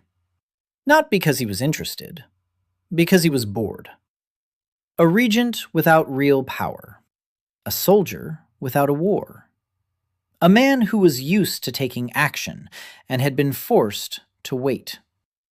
Daniel understood him. The meeting took place at the tavern by the eastern gate, neutral territory. Bertram arrived with 2 bodyguards. A large man, broad-shouldered, a weather-beaten face, hands covered in scars, tired eyes. He sat down across from Daniel and ordered a beer right away. Daniel ordered the same. Bertram looked at him and waited. Daniel spoke up. Not about the treaty, not about politics, about the soldiers. He asked Bertram how many men he had under his command. Bertram answered, 400. There used to be 800.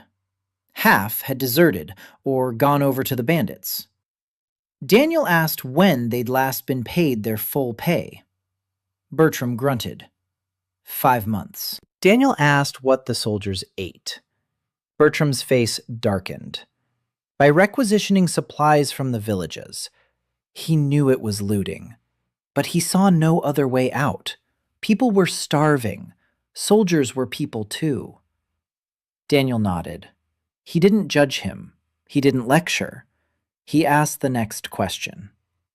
What would happen to Bertram's 400 soldiers after the treaty was signed? Bertram fell silent. For a long time.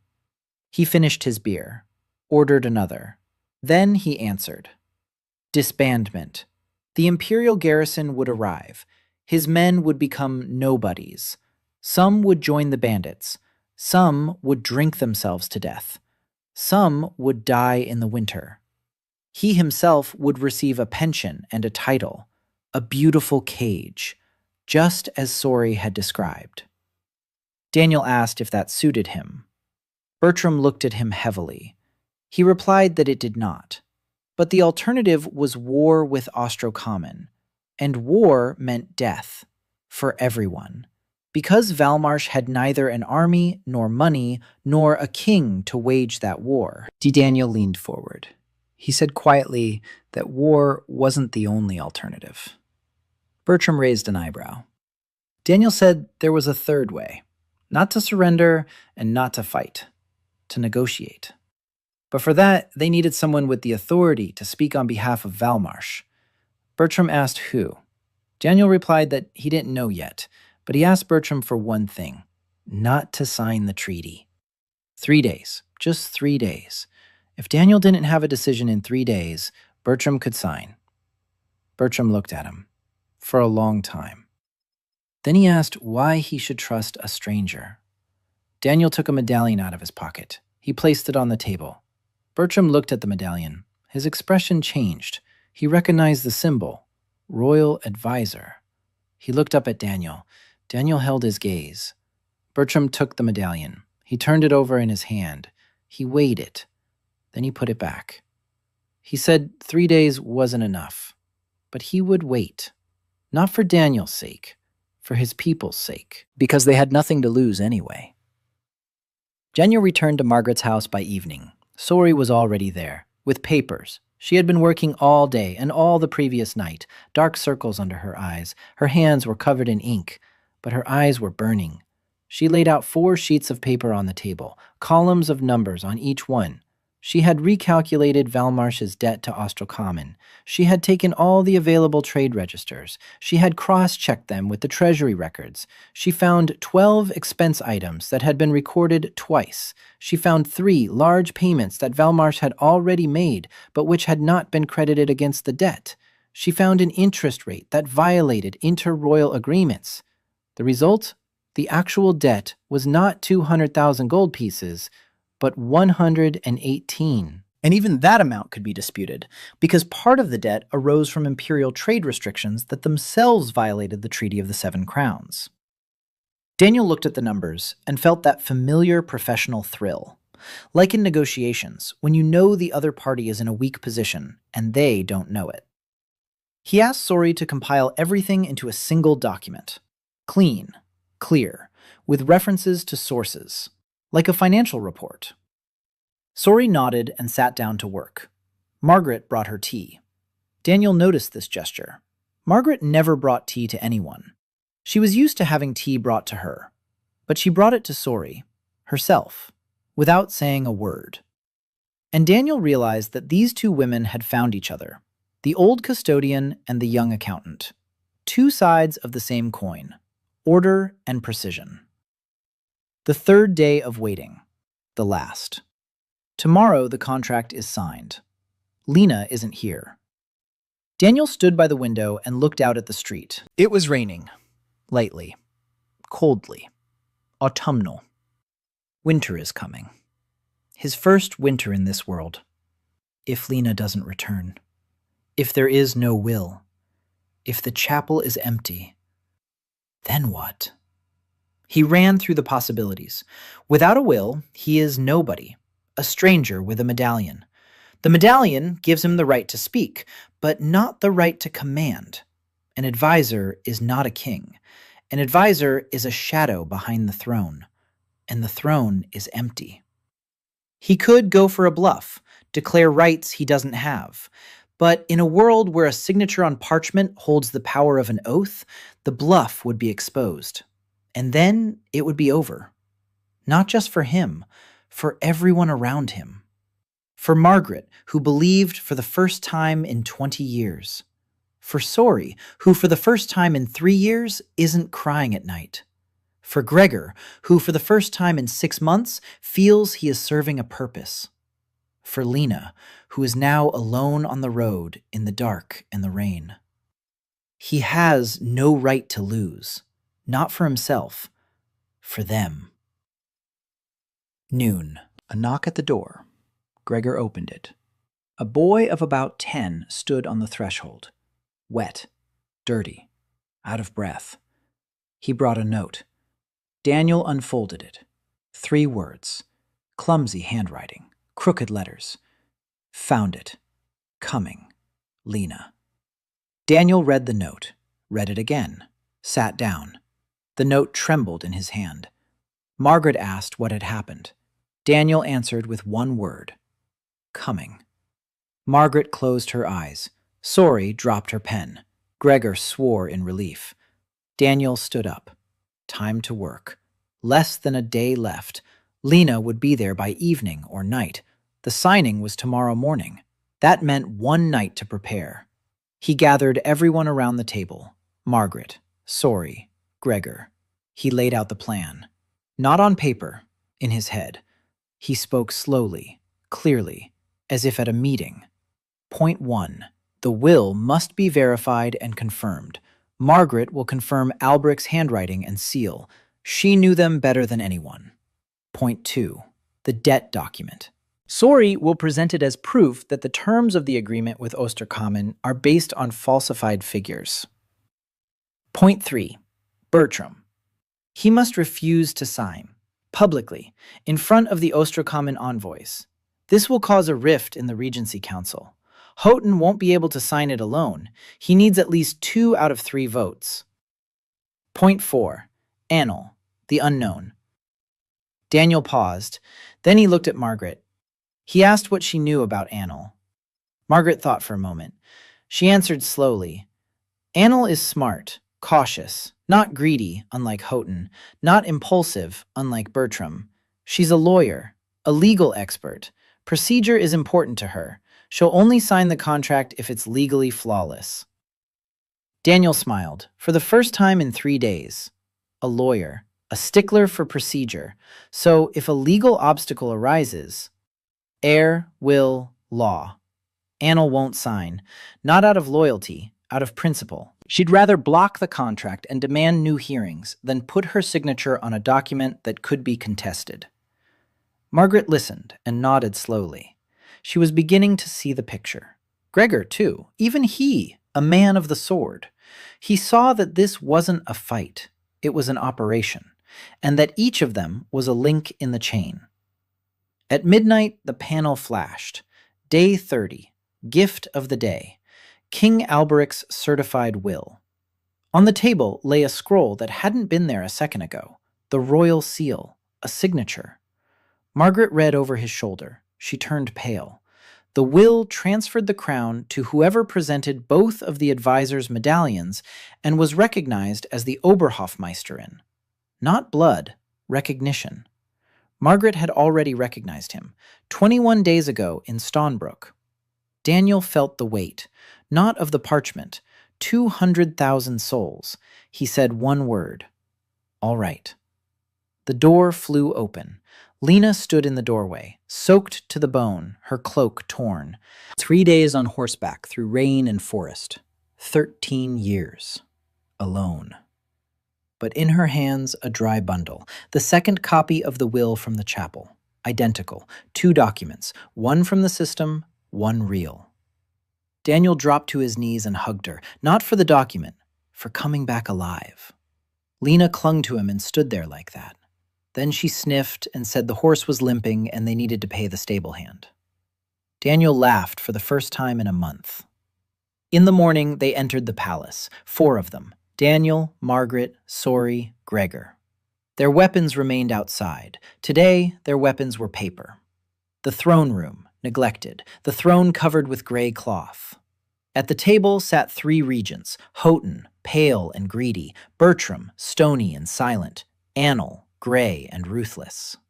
Beside them stood the ambassador from Ostrocomnia, calm, confident, a man who had come to claim his prize. On the table lay the annexation treaty. Margaret demanded the right of appeal, an ancient law. Annel accepted. Daniel stepped forward and announced that he was presenting the king's will. He placed both scrolls on the table. Margaret confirmed their authenticity. Annel read for 3 minutes. She looked up. She said one sentence. The document complies with the laws. Houghton shouted that it was a forgery. Annel repeated. The document complies. Until the examination is complete, the signing of the territorial treaty is suspended. The law. Then Daniel made his second move. He nodded to Sori. She stepped forward, petite, in a mended dress, with a folder of figures, and she laid out Valmarsh's debt. Double entries, unrecorded payments, inflated interest rates. The actual debt is not 200,000, but 118. The terms of the agreement are based on forgery. The ambassador listened. His face twitched for the first time. Annel announced that the signing was postponed. Bertram agreed. 2 votes against 1. The ambassador bowed and left, clenching his jaw. He'd lost this round. But he was already thinking about the next one. The examination took a week. 3 experts unanimously confirmed the authenticity. While they were working, Daniel was working too. He offered Bertram a contract. 400 soldiers would become guards for the trade routes. Payment would come from customs duties. Daniel would pay for the first month himself. Bertram said he was either a madman or a genius. Daniel replied that in his experience, the two were often one and the same. Bertram smiled for the first time. Meanwhile, through her old connections at the court of Sori, Margaret obtained Houghton's shadow accounts. He had been receiving bribes from Ostrocamni for 3 years, until Alberic's death, until the start of the debt crisis. He didn't take advantage of the situation, he created it. He inflated expenses, he signed unfavorable contracts, he was killing the kingdom from within. Daniel read it, folded the papers, put them away. A trump card. The time to use it hadn't come yet. On the 5th day of the audit, an unexpected guest came to see Daniel. He was sitting in Margaret's office, working on a debt restructuring plan, when the door opened. Margaret ushered the woman in. Short, gray eyes, a gray dress. Lady Annel. No security. Alone. She had come to Margaret's house as a private individual, not as regent. Daniel stood up, offered a chair. Margaret brought tea. Annel sat down. She looked at Daniel, silently, for a minute, 2. Then she spoke. Her voice was quiet, steady, emotionless. She said that the expert analysis would confirm the will's authenticity. That much was already clear. She said that Houghton was preparing a counterattack. He planned to announce that the will had been drawn up when Albric was already ill and of unsound mind. That would provide grounds to contest the document. The trial could last months, years. Ostrocommon would have time, and in that time, he would finish off Valmarsh. Daniel listened. He didn't interrupt. Then he asked why she was telling him this. Annelle paused. Then she answered. She said that Houghton was a traitor, that she had known it for a long time, that she couldn't prove it, that she had been waiting. Daniel understood. Annelle wasn't Houghton's ally. She wasn't anyone's ally. She was a judge who had been waiting for evidence. And now that a stranger with a medallion had entered the throne room and placed papers on the table, she saw an opportunity. Not for Daniel, for the law, for order, for the system to finally work as it should. Daniel took out Sori's folder. He placed it in front of Annelle. Houghton's bills, bribes from Ostrocam, falsified expenses, everything. Annelle read. For a long time, her face remained unchanged, but her hands trembled slightly. When she finished, she looked up. For the first time all evening, Daniel saw emotion in her eyes. Anger, quiet, deep, controlled. She asked if he had the originals. Sori replied that some of the documents were in the archives. Some were in the office. Everything could be checked and confirmed. Annelle nodded. She stood up, thanked them for the tea, left. Margaret closed the door behind her, turned to Daniel, asked if he trusted Annelle. Daniel replied that he didn't trust her, but he understood. And understanding is more reliable than trust. The 7th day. The results of the examination. Official. In the throne room. 3 experts. Unanimously. The will is genuine. Written in King Albric's hand. The seal matches. The parchment matches. The wording matches. Houghton demanded the floor. He began speaking about the king's state of mind at the time of writing. Annelle interrupted him. She stood up and read a statement. She accused Lord Houghton of treason, of accepting bribes from a foreign state, of deliberately undermining the economy of Valmarsh, with evidence, with figures, with documents. The room fell silent. Houghton turned pale. Then he flushed. Then he tried to leave. Bertram's soldiers stood at the door, 4 of them. They didn't move. Bertram sat at the table and looked at Houghton expressionlessly. Houghton turned to the Ostrocamian ambassador. The ambassador looked away. A professional. The agent had been caught. No connection. Houghton was led away, quietly. No shouting, no scenes. He walked between the soldiers and said nothing. Daniel watched him go and felt no joy, only exhaustion, and the realization that this was only the beginning. Annelle turned to Daniel. She said that the Regent's Council now consisted of 2 people. A minimum of 2 votes was needed to make decisions. Her and Bertram. She proposed a vote on the matter of recognizing the will. Bertram voted in favor. Annelle voted in favor. Unanimous. The will is recognized. The Regency Council dissolves itself. The crown is transferred in accordance with the will of the late king, to the person who presented both the advisor's medallions and was recognized as the Oberhofmeisterin. Margaret stepped forward. She stood before Daniel. She looked him in the eyes, for a long time. Then she dropped to one knee and recited the formula she had memorized 20 years ago, the words of the oath, of acknowledgement, of loyalty. Daniel stood and felt the ground slipping from under his feet, not from nervousness, from the magnitude of it all. Margaret stood up. She turned to face the hall and announced in a voice that did not waver for a moment. Daniel Park, King of Valmarsh. There were 23 people in the hall. Daniel counted them. 3 experts, Annelle, Bertram, Margaret, Sori, Gregor. 10 courtiers and secretaries, 4 guards, and Lena, who had somehow ended up on the 2nd floor gallery, sitting on the railing with her legs dangling. 23 people at the coronation, without a crown, no robe, no fanfare. Daniel stood before the empty throne in the blue doublet the system had given him, and looked at the people who had become his subjects.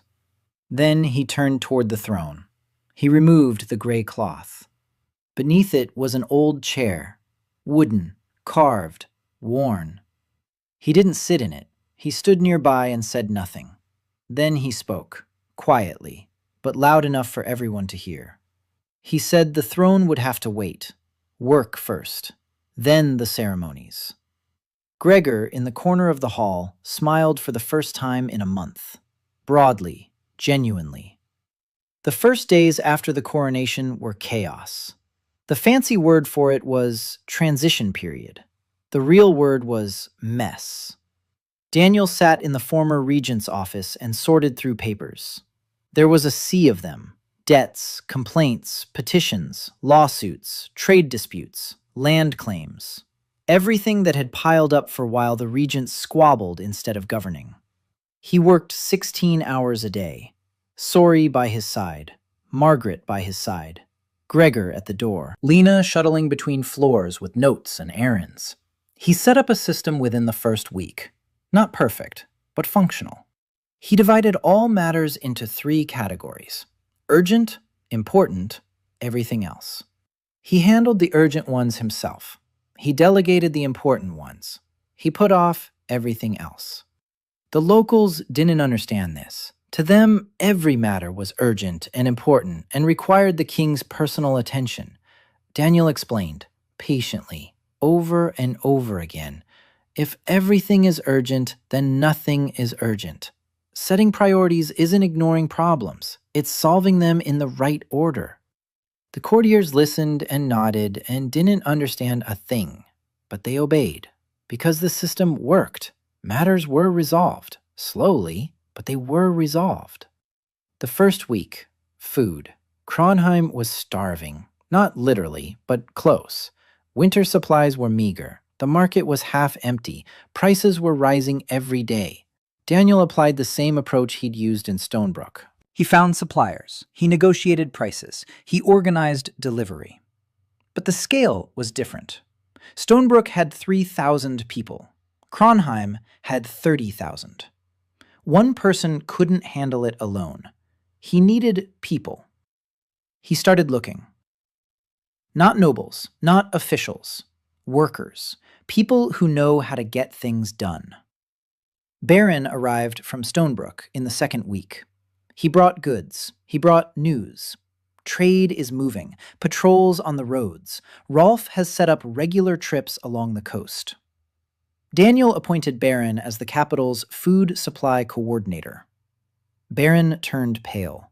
He said he was just a merchant, not an official. Daniel replied that the difference between a merchant and an official is that a merchant knows how to count money, while an official knows how to spend it. He needed someone who could count. Baron accepted the position.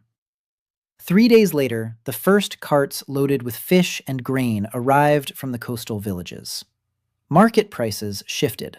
Slightly, but they shifted. The second week, the army.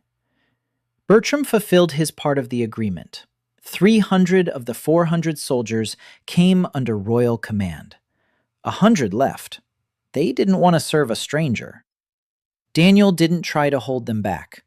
A soldier recruited by force is worse than an enemy. 300 men, plus 42 from Stonebrook. 342 soldiers. By comparison, the Empire of Sharpstone could field 10,000. The math wasn't in his favor. But Daniel wasn't planning to fight. He was planning to guard. The difference was fundamental. War requires an army. Guarding requires organization. He divided the soldiers into squads of 20. Each squad had a route. Each route had a schedule. For every schedule, a report. Gregor grumbled about the reports, but he filed them because he saw the results. During the first 2 weeks of patrolling, 3 bandit groups dispersed on their own. Without a fight, they simply moved further east, toward the pass, toward Ostrakamny. So be it. The main thing is that the roads are starting to clear up. The third week, finances. Sori presented a full audit of the royal treasury. The result was catastrophic. The treasury was empty. Literally, Houghton had cleaned it out. The debt to Ostrakamny was 118,000, according to actual calculations. Current expenses for maintaining the court and the army, 4,000 gold pieces a month. Revenue, 0, because taxes hadn't been collected for 6 months. Trade duties weren't coming in. The salt mine was operating at minimum capacity, and the profits were disappearing into thin air. Daniel looked at the numbers and saw a familiar picture. A company after a hostile takeover. Assets drained, debts at their peak, operations paralyzed. In his previous life, such companies went bankrupt. Here, bankruptcy was not an option. People lived here. He drew up a plan, not for salvation, for stabilization. The first step, cut the court's expenses in half. Margaret helped. She knew every expense item, the upkeep of empty halls, salaries for courtiers who didn't work, food purchases at inflated prices through Houghton's suppliers. Daniel cut ruthlessly. Not people, expenses. He met personally with every courtier who was dismissed. He explained. He offered them other jobs. Not everyone agreed, but no one left feeling wronged. Or almost no one. Step 2. Secure revenue. Trade duties. Barons set up collection points on 3 roads and at the port. Fair rates, transparent accounting, every penny recorded. Step 3. The salt mine. Velmarsh's main asset. Daniel sent Sori there to investigate. She returned 4 days later with a report, and the look of someone who had witnessed a fire in a library. The mine was in terrible condition. The equipment was old. The shafts were partially flooded. There were half as many workers as needed. The manager was stealing. Production was at 20% of its potential. Sori laid everything out, point by point, clearly, with figures. Daniel listened and nodded. Then he asked what was needed to raise output to at least 60%. Sori replied. A new manager, equipment repairs, hiring workers, a drainage system for the flooded shafts. Total cost, 200 gold pieces for the first phase. Daniel looked at the treasury balance sheet. 200 gold pieces that weren't there. He sat at the table and thought, for a long time. Then he remembered.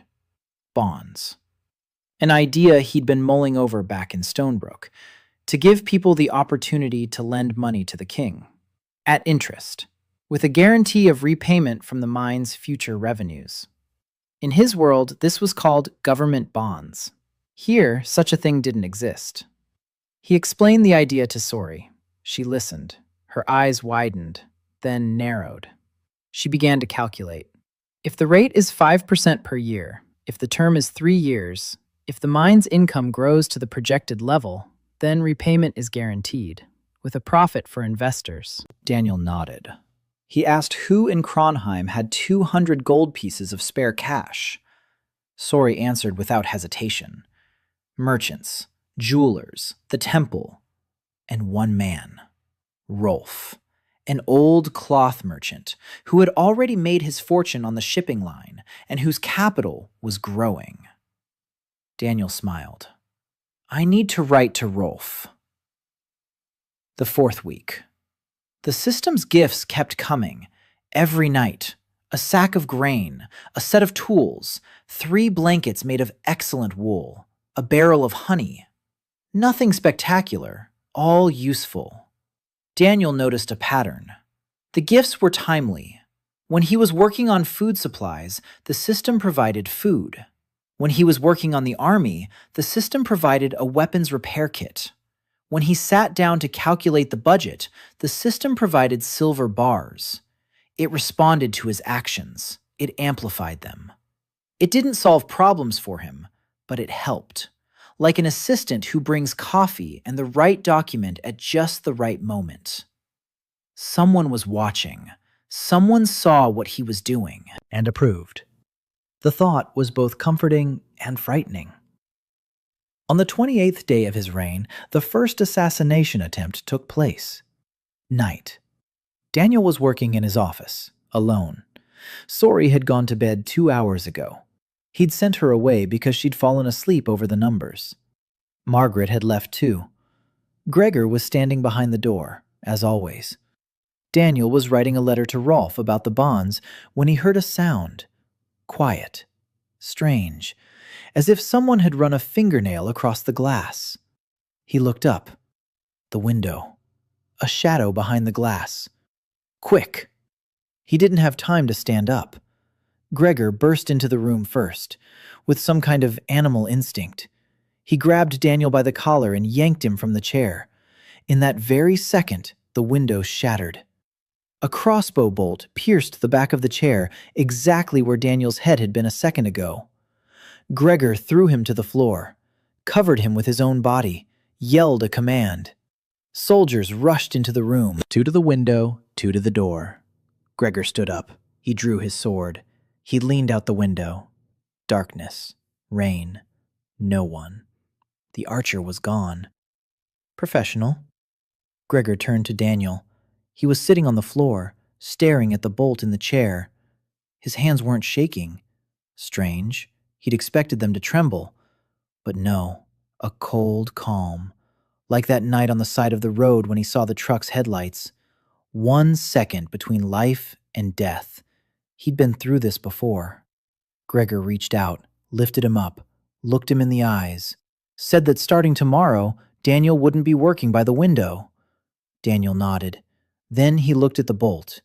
There was a mark on it, small, black. A silk thread wrapped around the shaft. Black silk. The guild had sent its assassin. Someone had put a price on his head. Houghton from under arrest, or Ostrocommon, or a third party. Daniel carefully pulled the bolt out of the chair. He placed it on the table. He looked at it.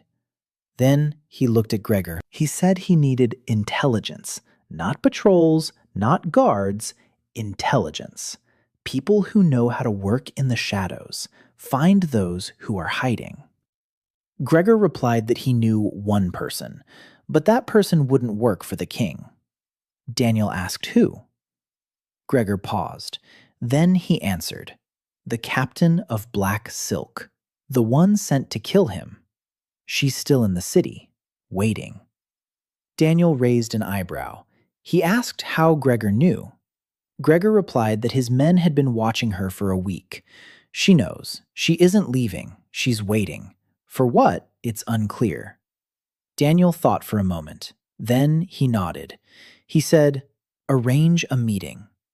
The meeting took place the next day, in a tavern, neutral territory. Daniel came without guards.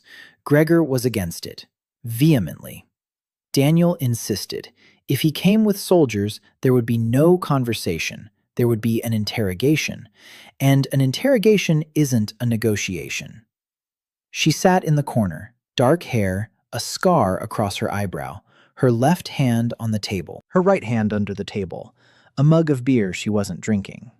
Eyes like a cat's, attentive, calm, ready. Daniel sat across from her. He ordered 2 mugs, one for her, one for himself. He was silent for a minute. She was silent too. Then he spoke. Not about the assassination attempt, not about the guild.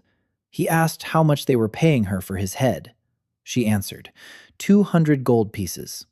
He nodded, asked a second question, why she had joined the mercenaries. She was silent for a long time. Then she answered, briefly, 3 words, village, soldiers, fire. Daniel understood. He'd seen refugees on the road. He'd seen villages from which everyone had fled. He'd seen people with nowhere to go. She was one of them. Only she had chosen not to run. She had chosen to become dangerous, so that what had happened to her village would never happen to her again. He didn't feel sorry for her. Pity is an insult to a person like that. He made an offer. 1,000 gold pieces a year, command of the new Royal Intelligence Unit, the right to choose her own missions, the right to say no. She raised an eyebrow. The scar twitched. She asked why she would need that. Daniel answered, because for 200 gold pieces, she kills for people she hates. For 1,000, she'll protect those who deserve it. She looked at him for a long time. Then she said he didn't have 1,000. He replied that he would. She asked how he knew. He replied that it was his job to know what will be. She was silent. Then she took a sip of beer, her first, and she told him her name, Isla Vesper. Daniel held out his hand. She looked at his hand free of calluses from a sword, the hand of a man who had never fought, and she shook it, firmly, like a person who had made a decision and had no intention of changing it. The second month of his reign began with diplomacy. Daniel understood that Valmarch would not survive in isolation.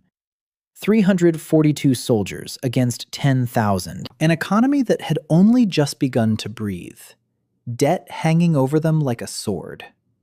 He needed allies, not friends, partners, people and states that stood to gain from Valmarch's existence.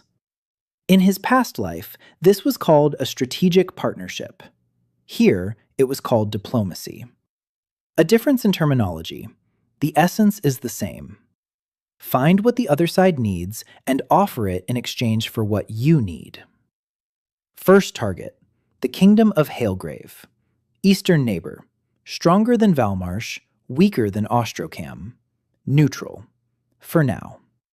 Margaret explained the situation. Hailgrave was ruled by King Devalt. Old. Cautious. He has 4 children, an eldest son, 2 middle sons in military service, a youngest daughter, Princess Yvonne, 22 years old, unmarried. Daniel listened and understood where Margaret was going. A dynastic marriage. Classic. But he didn't reject the idea right away. Not because he wanted a marriage of convenience. Because he knew the rule. Don't give up on a tool until you understand how it works. He assembled a diplomatic mission. Margaret led it. She knew the protocols. She knew the people at the court of Hailgrave. She knew how to dress, what to say, and where to bow.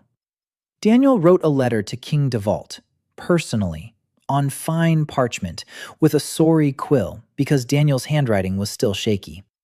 The content was unusual. He wasn't asking for help. He wasn't asking for an alliance. He was proposing a trade agreement. Salt from Valmarch at a fixed price, lower than the imperial rate.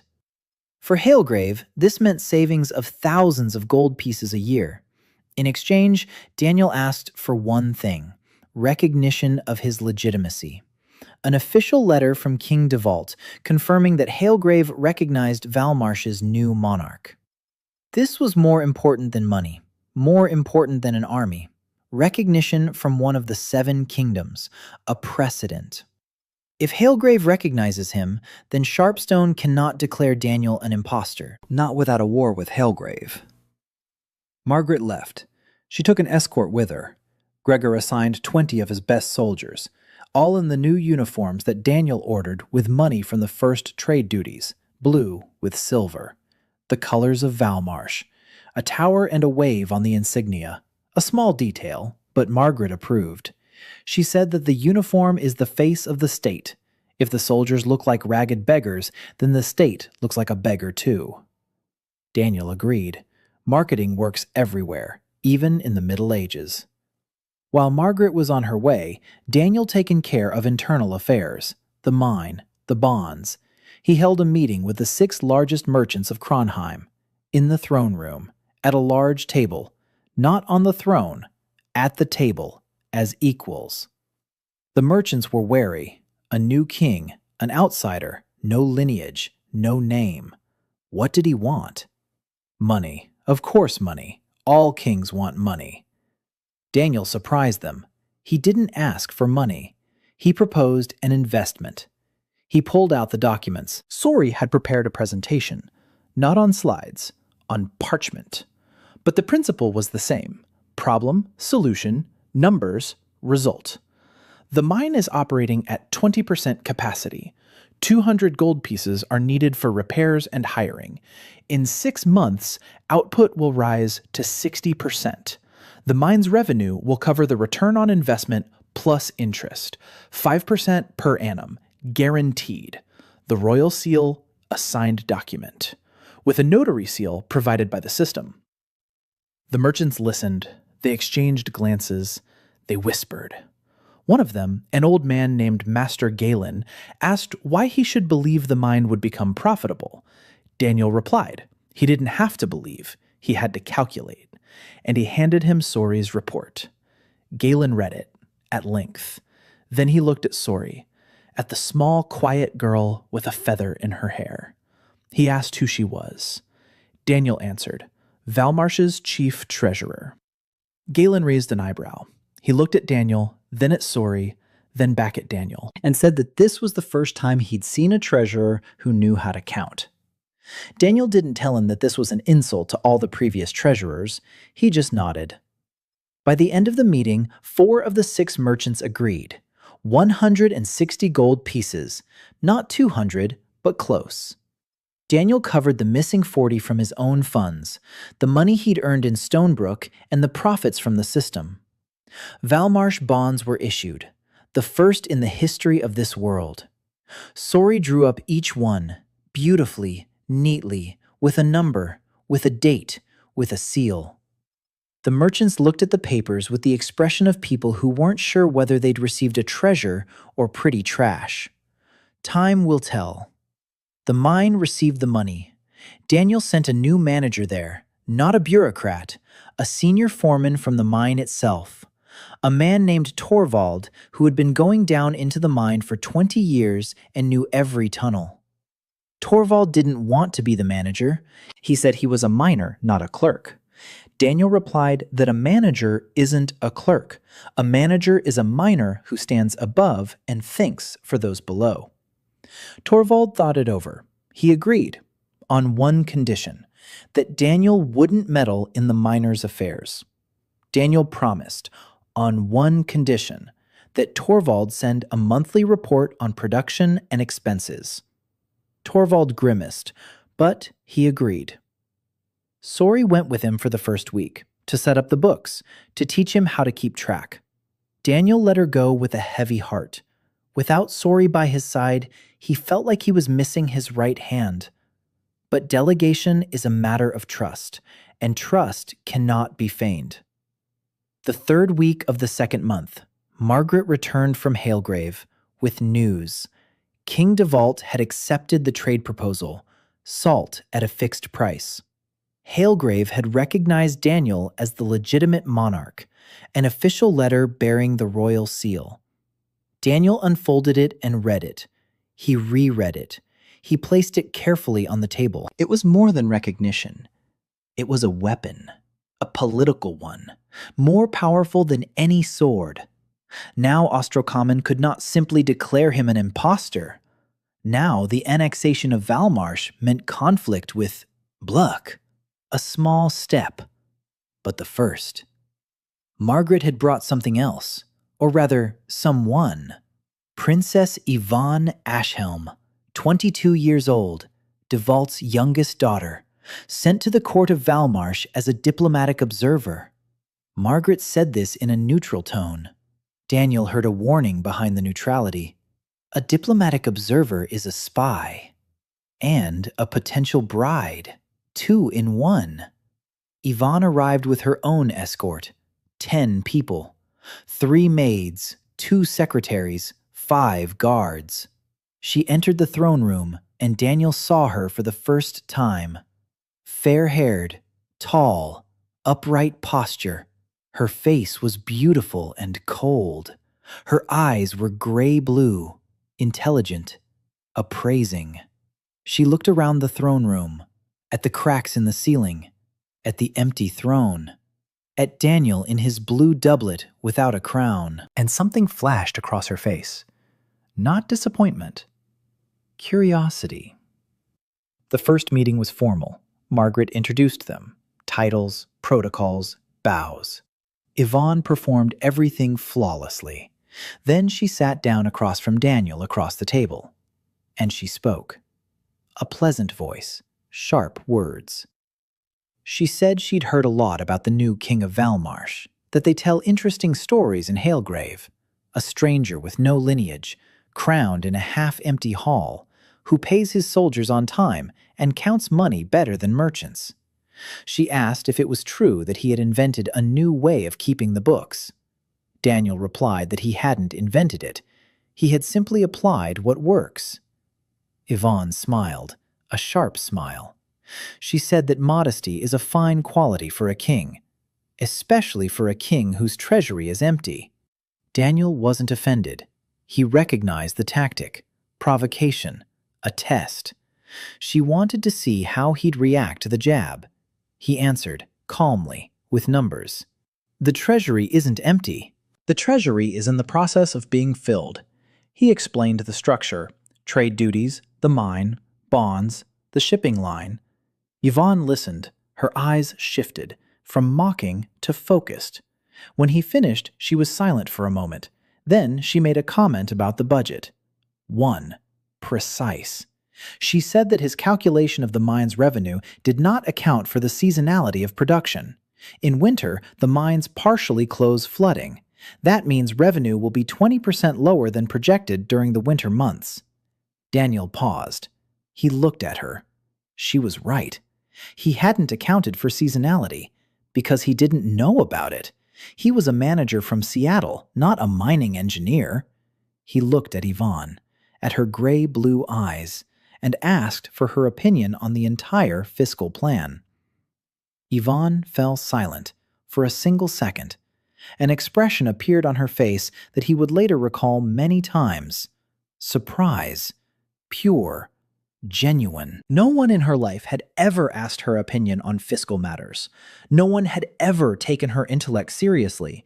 She was the youngest daughter, beautiful, a suitable bride, a bargaining chip in political deals, not a person, not a thinker, a commodity.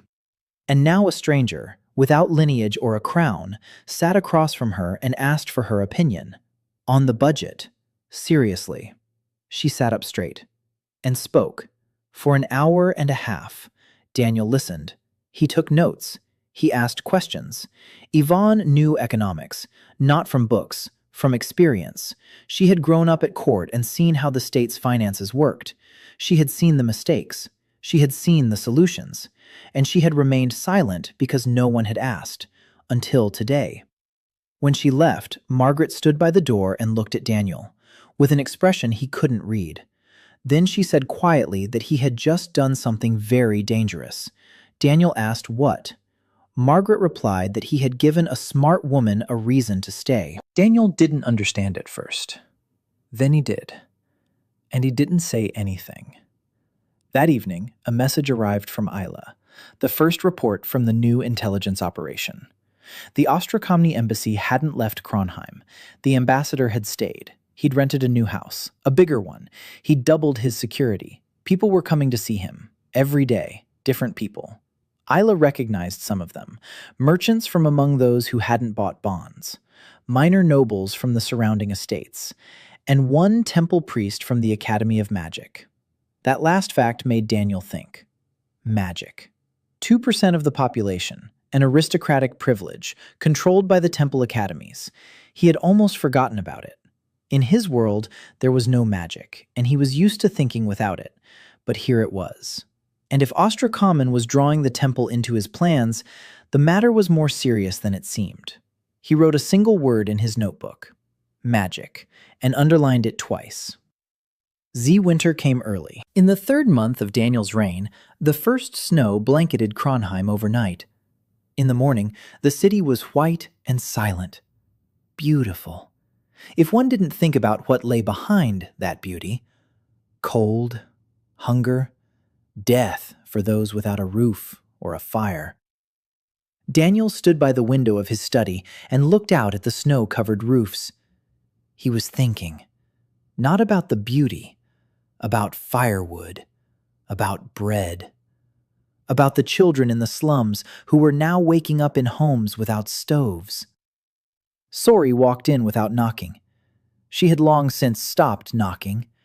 She placed a sheet of paper on the table. Food supplies for the winter. The numbers were bad. Enough grain for 2 months. Firewood for a month and a half. almost no salted meat. Fish is coming in irregularly because the sea is stormy. Rolf's shipping line was out of commission until spring. Caravans were traveling overland, but slowly. The roads were snowed in. Daniel looked at the numbers and did the math. 30,000 mouths to feed. 2 months of winter ahead. Shortages across the board. In his past life, he would have called this a liquidity crisis. Here, it was called by a simpler name. People would freeze and die. He called a meeting, not a regency council, his own. Margaret, Sori, Gregor, Baron, Bertram, Annelle, Yvonne. Torvald from the mines sent a report via courier. Ayla stood by the wall and listened. Lena sat on the windowsill. 8 people around the table. A year ago, none of them knew each other. Now it was a mechanism. Imperfect, creaky, but working. Daniel laid out the problem, briefly, with numbers, without emotion.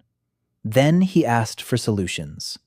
Not from himself, from everyone. Gregor suggested requisitioning from nearby estates. Daniel rejected it immediately. Requisitioning is robbery. Bertram did that and lost half his people. Baron suggested purchasing supplies in Halegrave. Daniel nodded. Possibly, but it's expensive and time-consuming. Annelle suggested forced redistribution of supplies. Take from the rich, give to the poor. Daniel shook his head. That works once. The second time, the rich will hide everything. Yvonne listened in silence. Then she spoke, quietly, but everyone turned to look at her. She said the problem wasn't the amount of food. The problem was distribution. There is food in the merchants' warehouses, in the temple's storehouses, in the nobles' cellars. There was enough to last the winter, but it was concentrated among those who didn't need it in such quantities, and those who did need it didn't have the money to buy it. Daniel looked at her. She looked back at him, gray-blue eyes, calm, steady. She was right. The problem wasn't the resource. It was access. He asked what she suggested. Yvonne replied, exchange, not money, services. Give people work. Give food in exchange for work, not charity, work, so people don't feel like beggars, so they feel needed. Daniel nodded and developed the idea. Overnight, he drew up a plan. By morning, the plan had become an order. Warming houses, every temple in the city, every school, every large tavern. Open your doors to those freezing, places by the hearth, hot food, shelter. To the owners of temples and taverns, a tax exemption for 6 months, complete exemption from city taxes, a document with the royal seal. To the volunteers working in the warming houses, hot food and a copper coin a day. From what funds? From the bond funds. Sori had recalculated the budget. 20 gold coins a month. A lot, but tolerable. If the mine starts turning a profit by the end of winter, a lot of ifs. But there was no choice. For the children, a place by the hearth, food, a blanket, no strings attached. Daniel signed the order. He affixed his seal. He gave it to Margaret to carry out. Margaret worked for 2 days without sleep. She went around to the churches. She negotiated with the rectors. She persuaded. She pressured. Where necessary, she begged. Where necessary, she gave orders. By the 3rd day, 12 shelters had opened their doors. By the 5th day, 20. By the end of the week, 31. Daniel visited them personally, every day, in the morning, without an entourage, in a simple cloak, carrying a basket of bread he'd fetched himself from the bakery. Gregor walked 3 steps behind and grumbled under his breath. Daniel didn't listen. He needed to see, with his own eyes, not reports, faces. The old man sleeping on the floor by the fireplace, smiling in his sleep. The woman breastfeeding her baby, crying from the heat. The 2 boys playing in the corner with a wooden sword. He saw and remembered every face, every name he recognized. It was important. Not for the administration, for himself. To remember why all this was happening. On the 5th day of his rounds, he walked into the warming house attached to the temple at the western gate. Small, cramped, 20 people inside. It smelled of smoke and boiled cabbage and raw wool. He was handing out bread, smiling, saying hello. And then he saw her, a woman, about 35, dark hair, slender hands. She was sitting by the wall, mending someone's shirt, a seamstress. He stopped. He stood and watched. The world fell silent. It was her, that very woman, from the roadside, from his last night in that world, the one he'd helped change a tire for, before the truck, before everything. She raised her head, looked at him, politely, without recognition. She didn't know him. How could she? Here he was different. Different clothes, a different body, maybe even a different face. He didn't know for sure. Mirrors in this world were blurry. But she was the same. The same eyes, the same hands, the same tilt of her head when she listens. He stood there and said nothing. She waited. Then he held out the bread to her. She took it, thanked him, smiled. A polite smile to a stranger. He nodded, turned away, left. It was cold outside. The snow was falling thick and fast, white, silent. Daniel stood there, breathing, deeply, slowly. Gregor stood beside him, silent. He didn't ask. He saw Daniel's face and understood that now was not the time. A panel flashed in his pocket. Daniel looked. Gift of the day 156. Certificate of authenticity. Yes, it was her. The letters glowed on the translucent screen. The system confirmed it. Not a coincidence, not a similar woman, the very one, who existed in two worlds at once, or who had been transported, or who had always been here. He didn't know. And right now it didn't matter. What mattered was that she was alive, that she was warm, that he had given her bread, just as she had once given him a reason to pull over to the side of the road. A circle, complete. Daniel sat down in the snow, right on the ground. His coat was soaked. The cold seeped through the fabric. He didn't care. He sat there and cried, quietly, without a sound. For the first time in 6 months in this world. Gregor stood over him. He said nothing. Then he silently reached out his hand. Daniel took it. He stood up, wiped his face. He looked at Gregor. The captain didn't ask anything. He just walked beside him, back to the palace, across the white snow, in silence. Winter continued. The heating systems were working. People weren't freezing, not everyone. There were casualties, the elderly, the sick, those they couldn't reach in time. Daniel recorded every death, name, age, district, cause. Sori asked why. He replied that the dead deserved to be remembered, and that every death is a failure of the system, his system, which he is obligated to fix by next winter.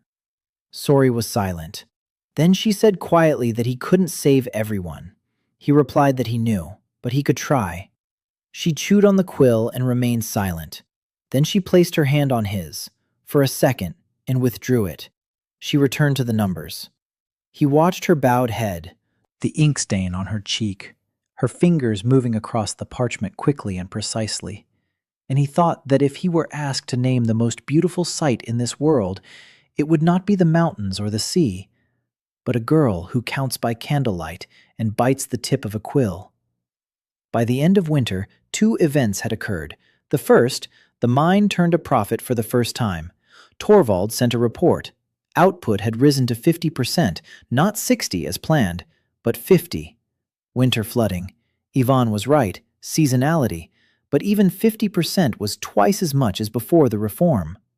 The first revenues went toward repaying the bonds. The merchants received their interest, on time, in full. Master Galen came to see Daniel in person, shake hands, said he was ready to invest more. The plot was elegant, professional. If Daniel hadn't set up intelligence, he would have found out about it when the knife went between his ribs. Ayla laid everything out on the table, map, names, connections, lines. 3 former Regency officials, 2 minor nobles from the provinces, one commander of the city guard, and a temple priest from the Academy of Magic, the very one Isla had seen at the Ostrocamni ambassador's residence. The goal of the conspiracy: to overthrow Daniel, to replace him with Lord Whitmore of Ostrocam, the late king's late wife's first cousin. A tenuous bloodline that, with the proper legal formalities, could provide a claim to the throne. Not a strong one, but enough to start a civil war. The method: Daniel's assassination, accusing Bertram, chaos. Amid the chaos, Whitmore appears with an imperial escort. He presents documents. The temple confirms his right through a magical oath. Anel is faced with a choice: recognize Whitmore or go to war with Ostrocammon. She will choose the law, and the law will be on the side of blood. Daniel listened and felt a chill. Not fear, respect. For the one who planned this. It was a well-executed operation, multi-layered, with backup plans, using his own principles against him. He built a system on the law. They used the law to destroy it, a mirror move. He asked Ayla how much time they had. She answered, 2 weeks, maybe 3. Whitmore is still in Ostrocam, gathering people. By the time he moves, it will be too late. Daniel nodded. Then he asked about the temple priest, who he is, what he can do, why he's needed. Ayla answered, Father Kelvin, a second-rank mage, not powerful, but his gift allows him to verify the authenticity of documents through a magical oath, a blood oath, one that cannot be broken. In this world, a magical oath held the force of absolute proof. If Kelvin confirms under oath that Whitmore has a right to the throne, the court will accept it. Even Anel will accept it, because a magical oath does not lie. But Daniil fell into thought. But a magical oath does not lie. That means Kelvin must believe what he is saying, or he will be forced to, or he is interpreting the facts in a certain way. A blood connection exists, a tenuous one, but it exists. If the question is phrased correctly, Kelvin can honestly confirm that Whitmore has a blood right, not an absolute one, but formal. That would be enough. Daniel called a meeting, a small one, just his own people, Margaret, Gregor, Sori, Ayla, Yvonne. He didn't want to include Yvonne. She was Halegrave's spy, formally. But Margaret said quietly that the princess had earned their trust. Daniel agreed, not because Margaret asked, because in 2 months at court, Yvonne had never once lied, not in big things or small. She was sharp and prickly and sometimes unbearable, but honest. Always. He laid out the conspiracy plan before them. The reactions varied. Gregor wanted to arrest everyone immediately. Ayla suggested quietly eliminating the key participants. Margaret turned pale and remained silent. Sori was calculating. Yvonne was listening.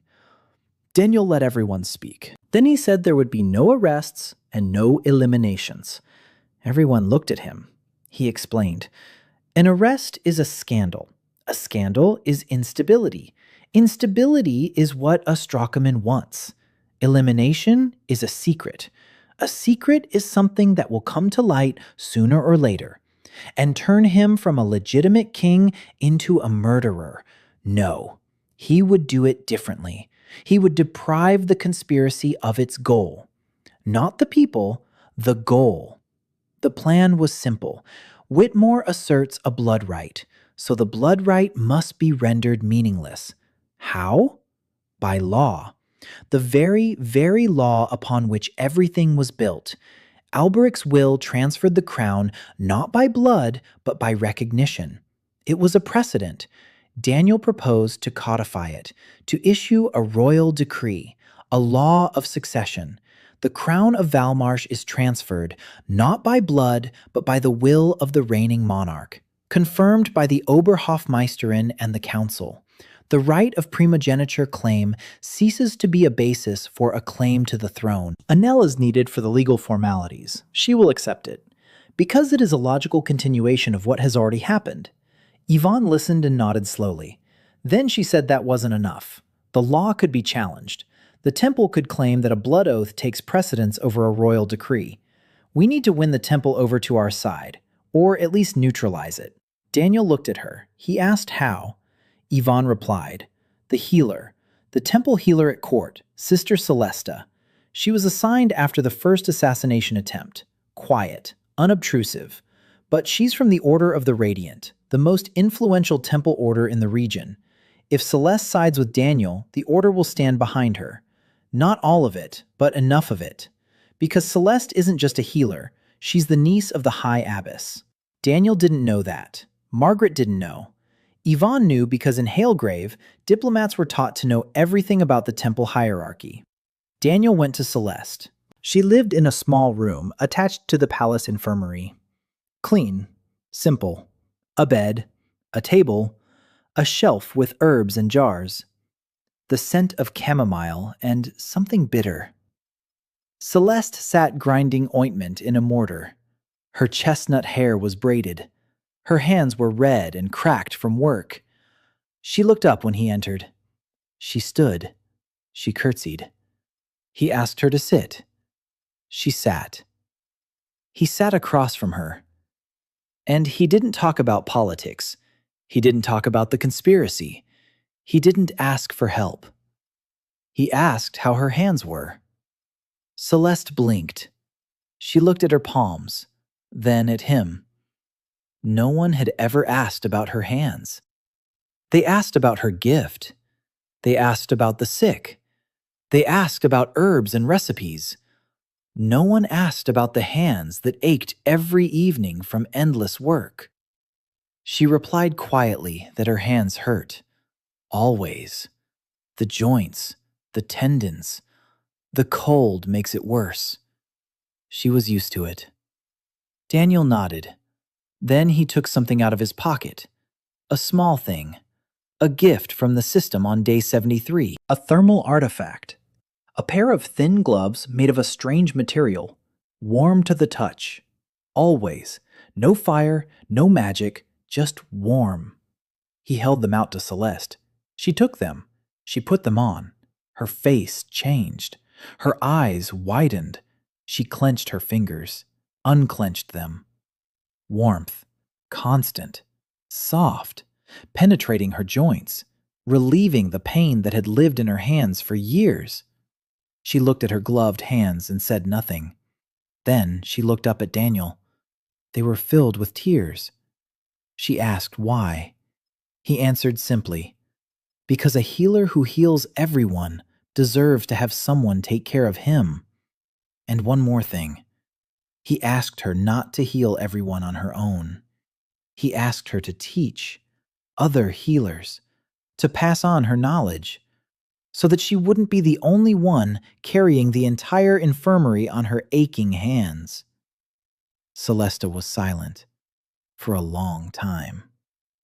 Then she nodded and said quietly that he was the first person in 10 years of service who had seen in her not a gift, but a person. Daniel didn't answer. He stood up, he bowed, he left. A week later, Sister Celesta wrote a letter to her aunt, the Supreme Abbess of the Order of the Radiant Light. Daniel hadn't asked her to do this. She wrote of her own accord.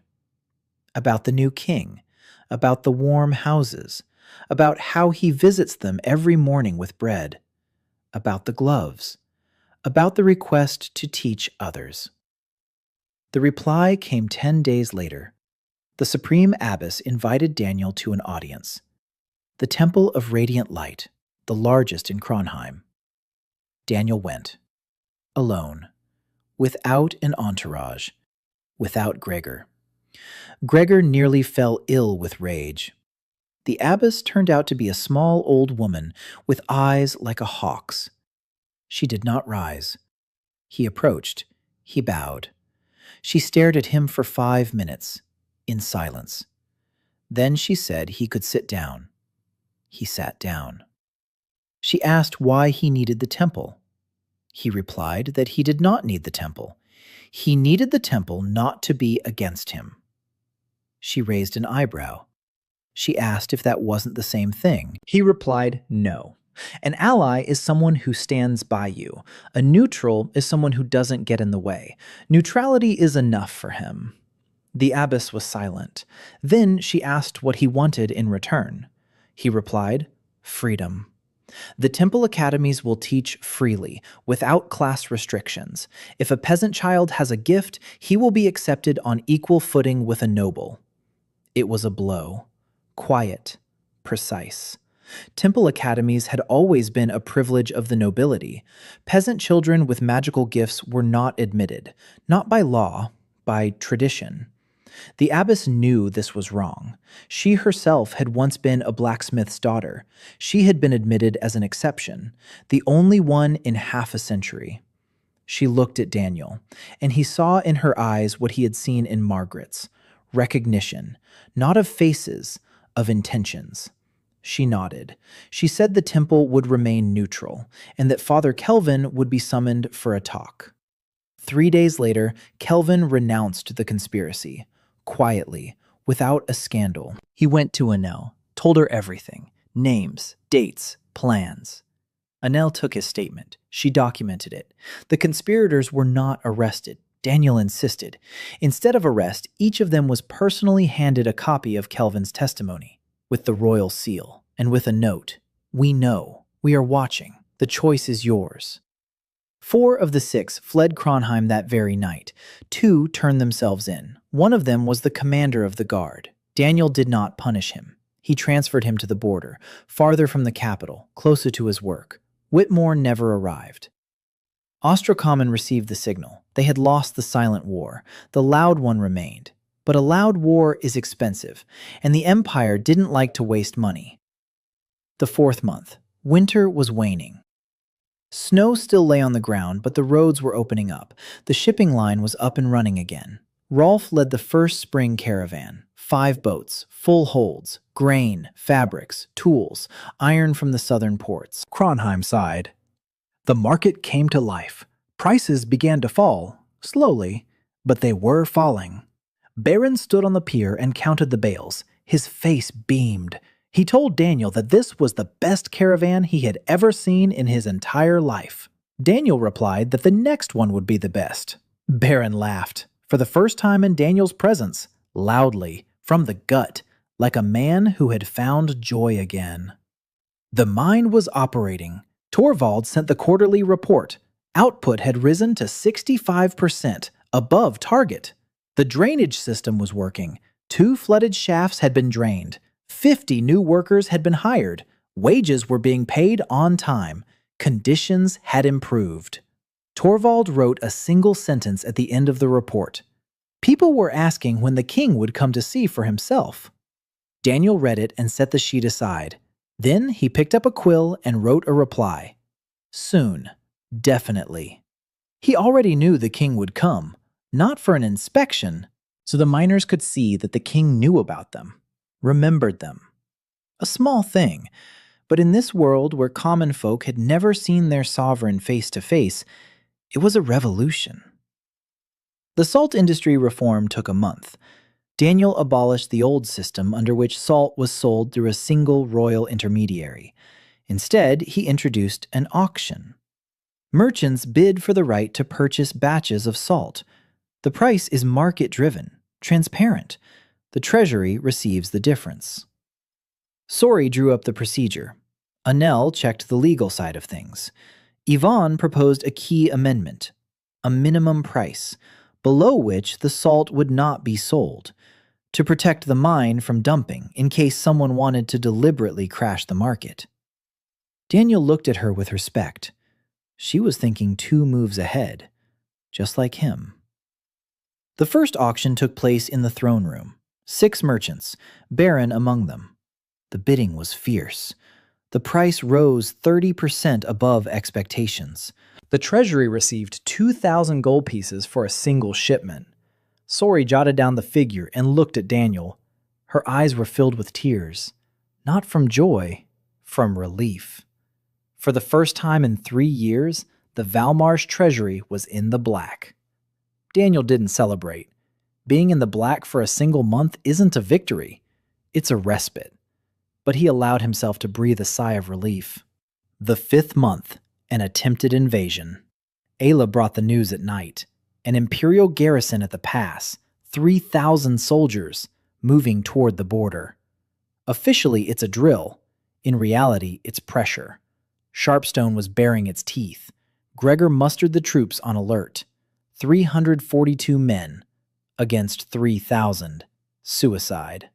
Bertram came to Daniel looking grim. He said it was time to prepare the pass's defenses. Daniel said no, not defenses, a letter. Bertram looked at him as if he were crazy. Daniel wrote 4 letters in one night. Sori helped. Yvonne helped. Margaret checked the wording. 4 letters to 4 kingdoms. Hailgrave, Talmark, Sudmark, Asteria. 4 of the 7 crowns. The content was the same.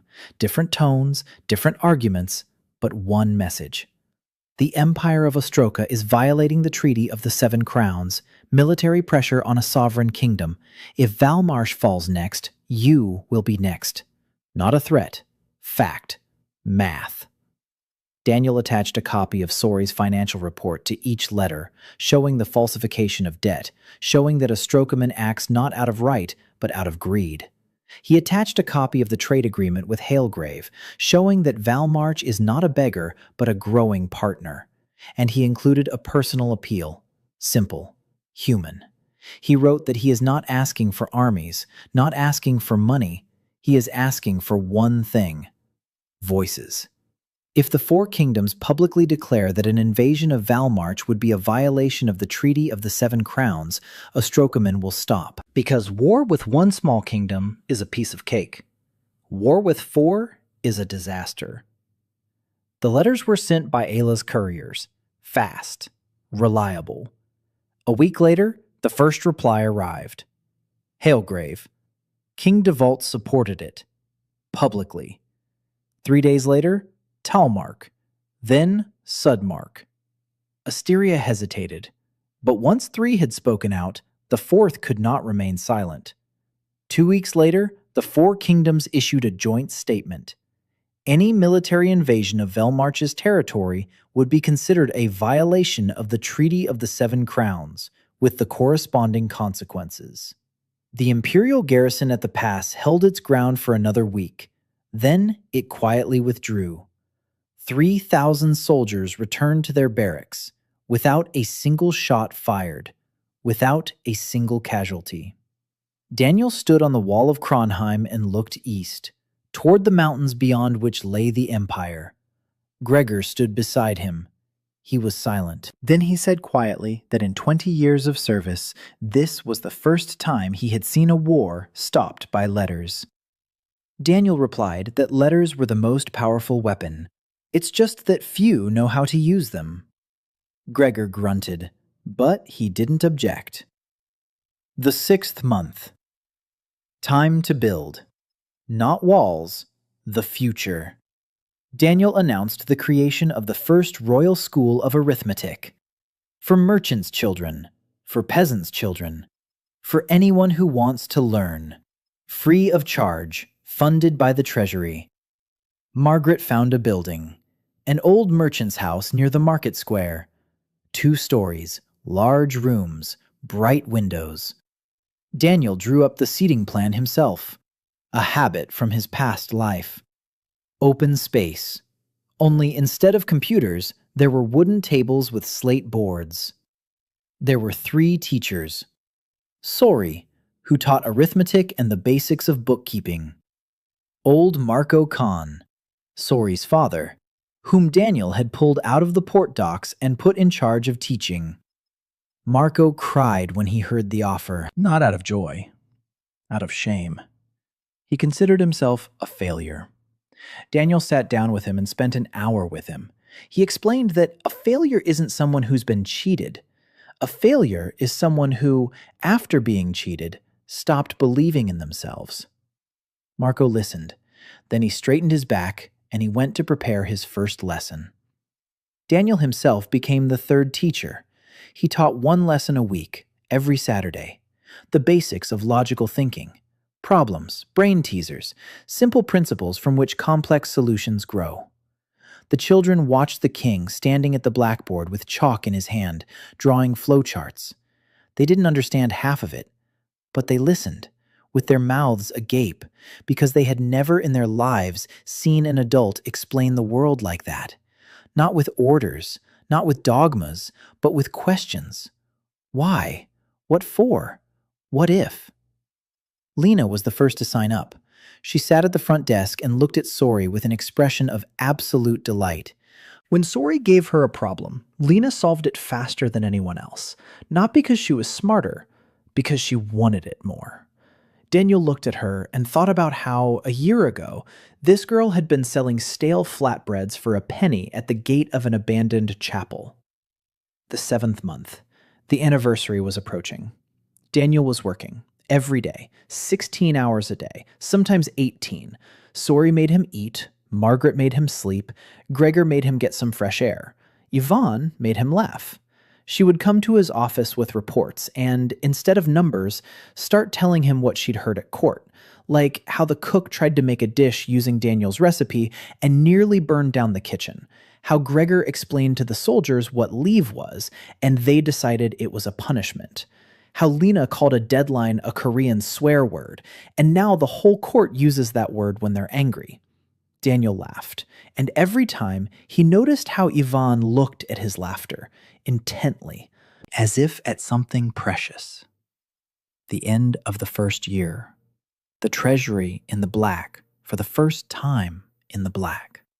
The mine at 70% capacity. Trade is growing. The roads are safe. The school is open. The warming houses have become year-round shelters. 3 healers trained by Celeste. 1 infirmary. Daniel delivered his first throne speech without a script. 200 people in the hall. He didn't promise paradise. He promised work. When he finished, Gregor stood up and began pounding his fist on his breastplate. Bertram followed him. Then the soldiers, then everyone. It wasn't an ovation, it was an oath. A year and a half, Kronheim was changing. Roofs were being repaired. The market was bustling. In the streets, children in the school of arithmetic uniforms ran to their classes. The mine reached 80% capacity. Torvald became a legend among the miners. The shipping line expanded to 12 captains and 6 ports. Velmarish salt cheaper than imperial salt. Ostrokman was losing markets. In the 16th month, Ayla uncovered a conspiracy by Houghton's men, poisoning via the cook.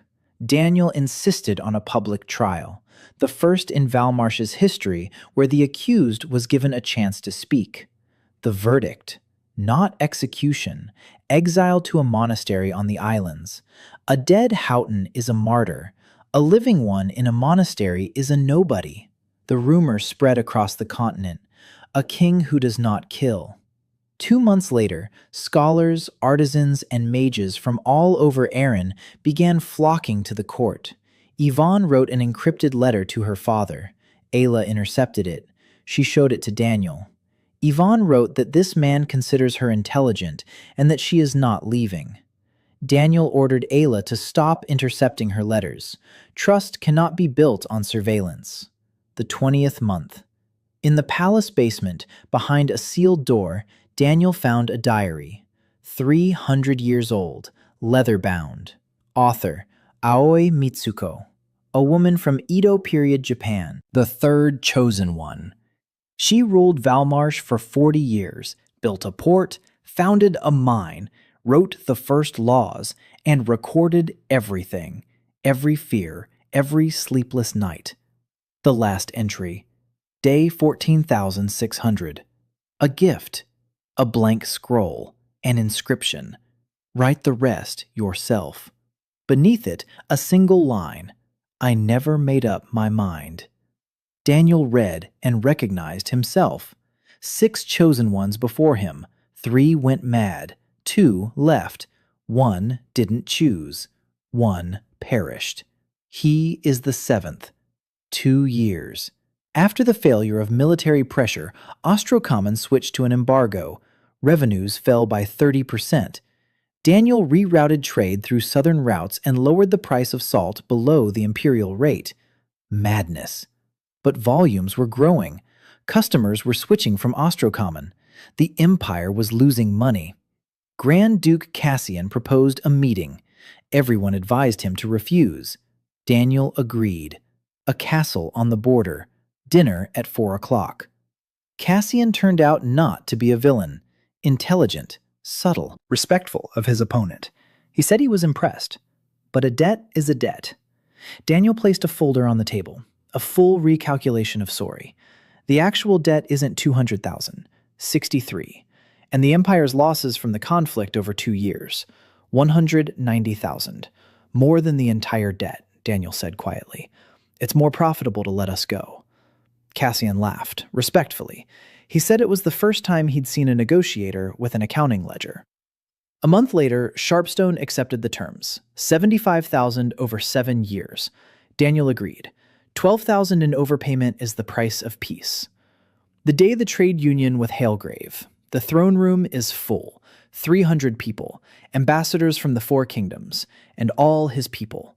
Gregor by the door in a blue doublet with silver, Margaret by the throne with a white rose on her chest, Sori at the table over the documents, Isla by the wall, invisible, Celesta among the temple representatives, hands in warm gloves, Yvonne next to the Halegrave ambassador, for the first time without irony in her eyes, and Lena, 16 years old, head of the courier service, in a blue cloak with a silver owl. After signing, Daniel stepped out onto the balcony. Kronheim at night.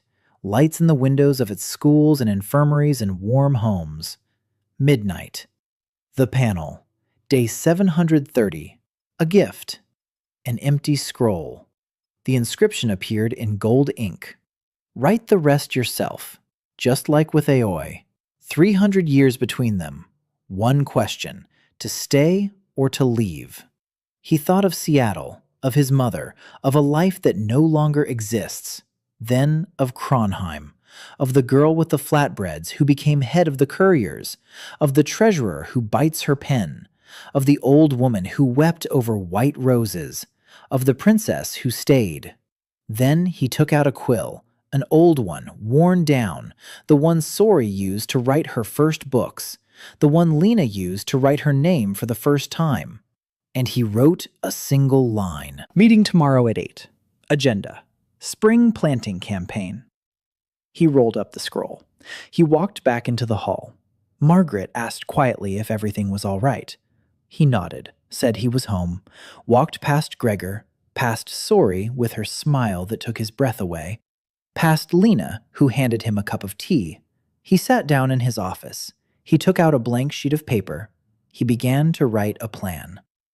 Land, seeds, people. Snow was falling outside the window. There was a lot of work ahead. He smiled and continued writing.